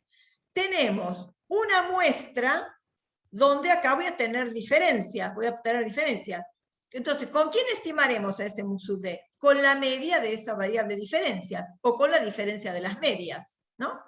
Porque x barra 1 menos x barra 2 es de barra, por las propiedades de los promedios. ¿Está bien? Si yo a mu sub 1 lo estimo con x barra 1, a mu sub 2 lo estimo con x barra 2, eso es lo mismo que hacer la media de las diferencias, de barra o mu sub D sombrero. ¿Está bien? Y ahora, ¿qué era la segunda pregunta? ¿Cuál era la distribución? Pensar al estadístico como variable aleatoria y ver qué distribución tiene. Entonces me pregunto qué distribución tiene de barra. Si la variable diferencia tiene distribución normal, mu D sigma D, ¿qué distribución tendrá de barra? La variable media de muestras de tamaño n de esta variable D.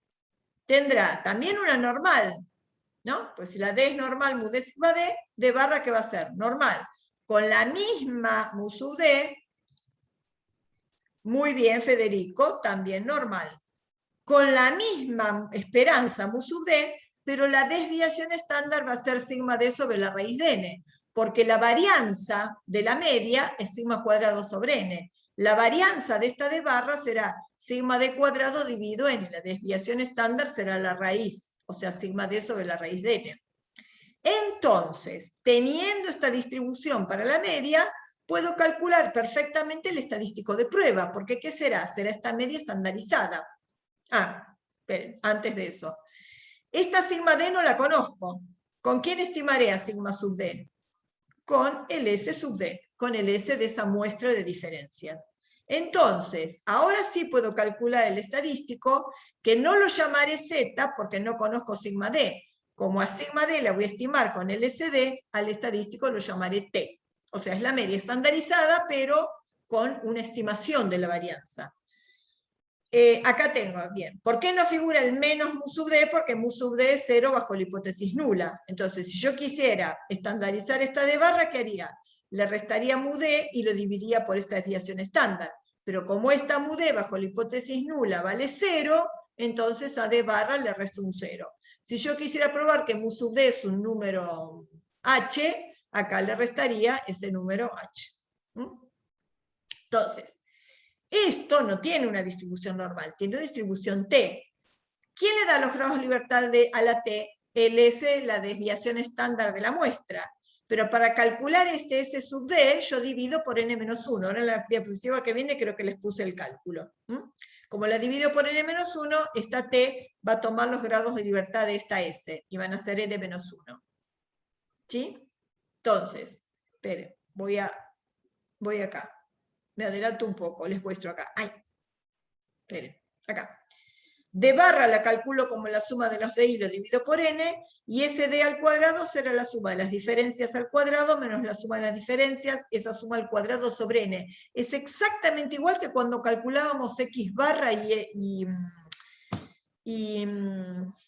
S, ¿no? Solo que acá, en vez de llamarlas X y las llamo D porque viene una diferencia. Ahora les voy a mostrar ahí cómo se calcula. Pero lo que quería que vieran es esto, que para calcular la varianza de las diferencias divido por n-1. Por eso esta T tiene n-1 grados de libertad, porque la toma de esta desviación estándar. Bueno, ¿cómo es la zona de rechazo? Los valores estadísticos tales que, si esta es una diferencia, valor absoluto de T mayor o igual que T alfa sobre 2n-1. Como cualquier T de una muestra. T alfa sobre 2n-1 el valor crítico. ¿Qué les puse acá? Acá les puse la base de datos de las variables apareadas, ¿no? 10 y 15 son aumento en longitud de una misma, dos brotes de una misma planta. La diferencia calculada, ahora después en la que viene les puse cómo se calcula esta diferencia, ¿no? Y ahora las medidas resumen de estas tres variables, de la hormona B y la diferencia. Todas son tamaño 10, obviamente. La media hormona era 11, la de la hormona B era 14, y la diferencia era menos 2,6. O sea, esta media de esta variable de diferencia es lo mismo que la diferencia de las medias. No así con las desviaciones estándar. Esta desviación estándar de la diferencia no está en absoluto relacionada con estas desviaciones estándar de las variables originales. ¿Sí? Bien.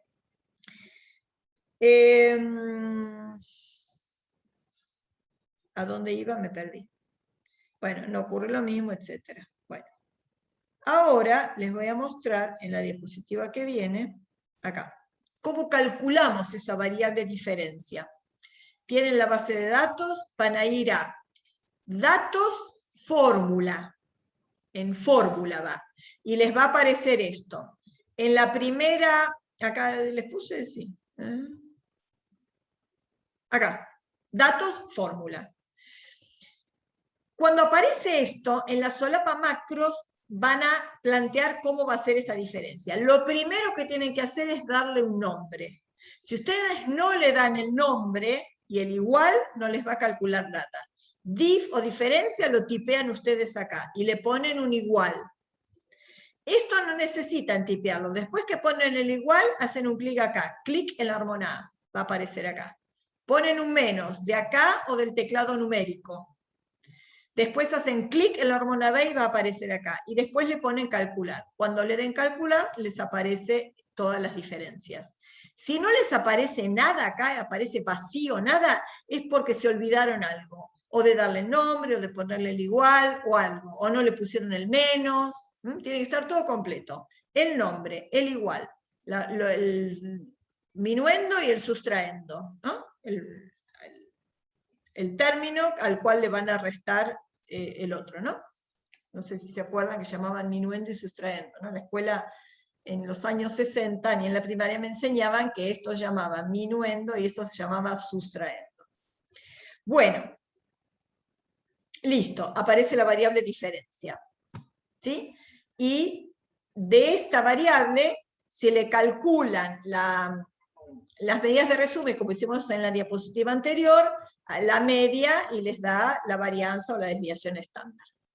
¿Qué tenemos acá? Está hecha la prueba T para muestras apareadas. Van a... les voy a mostrar antes de que me olvide. En el Infostat... descarto las entradas de lápiz. En el Infostat...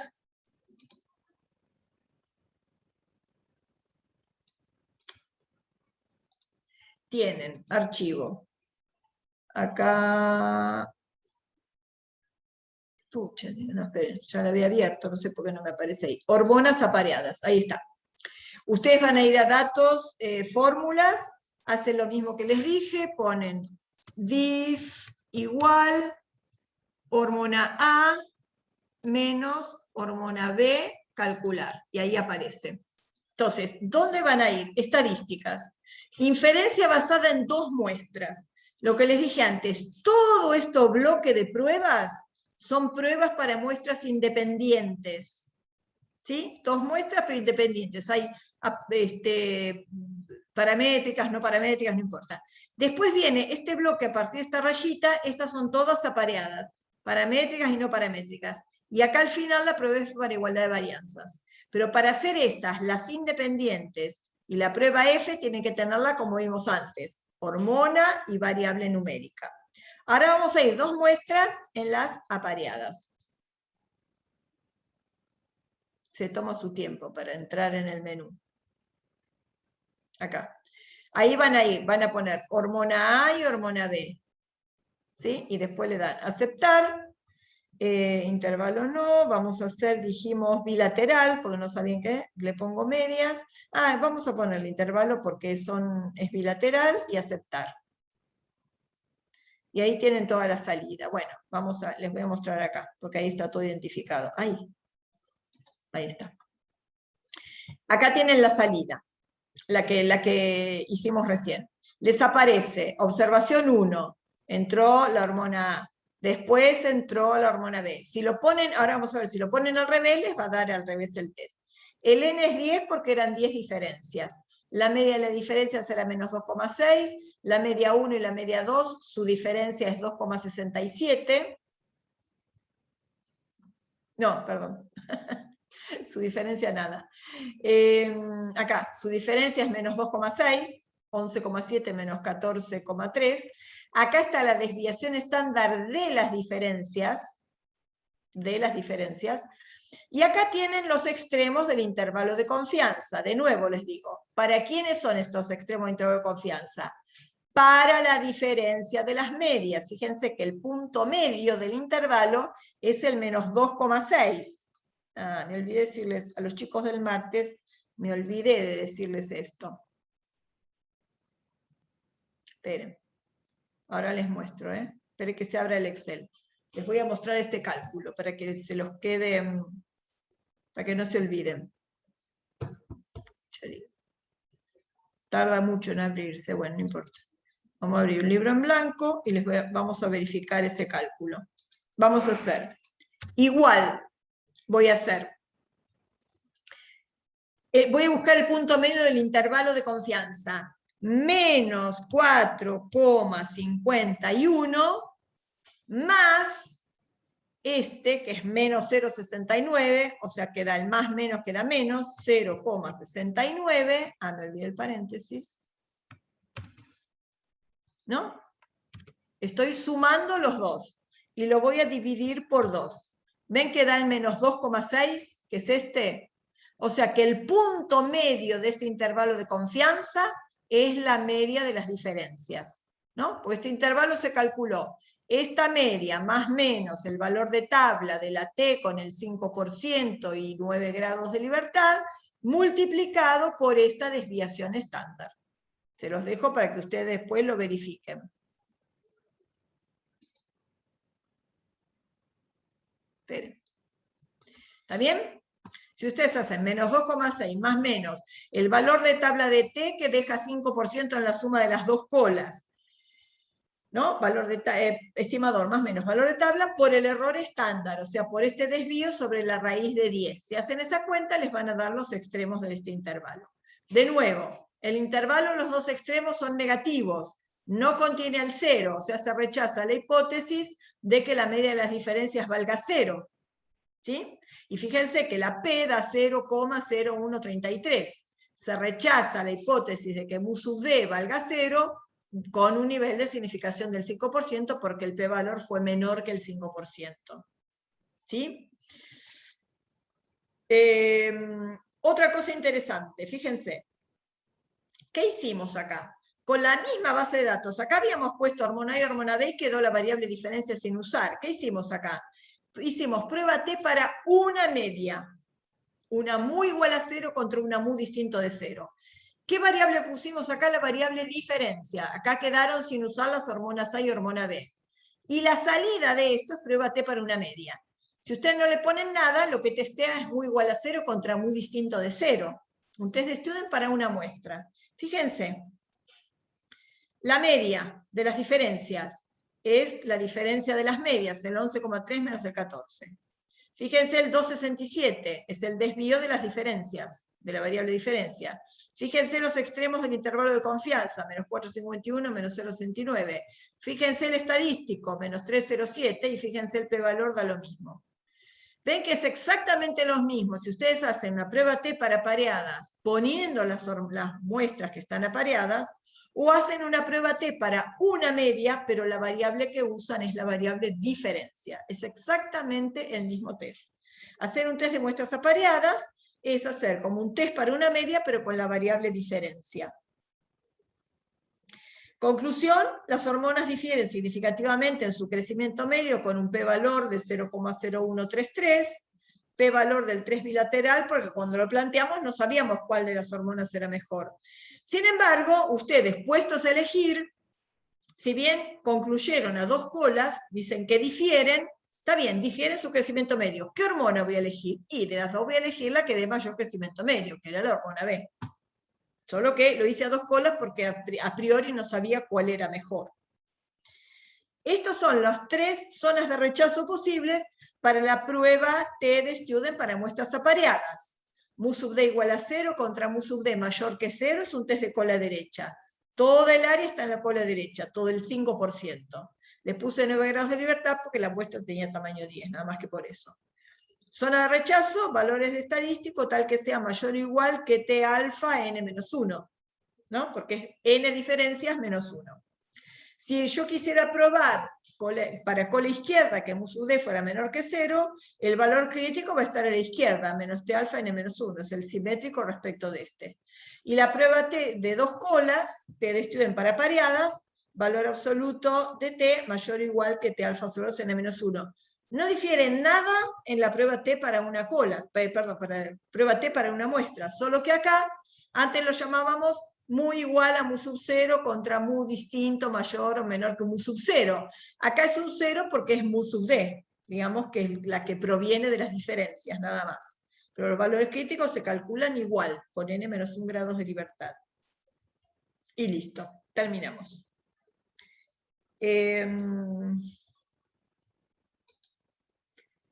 Nada, acá tienen la salida. Creo que no me quedó nada por ver, ¿no?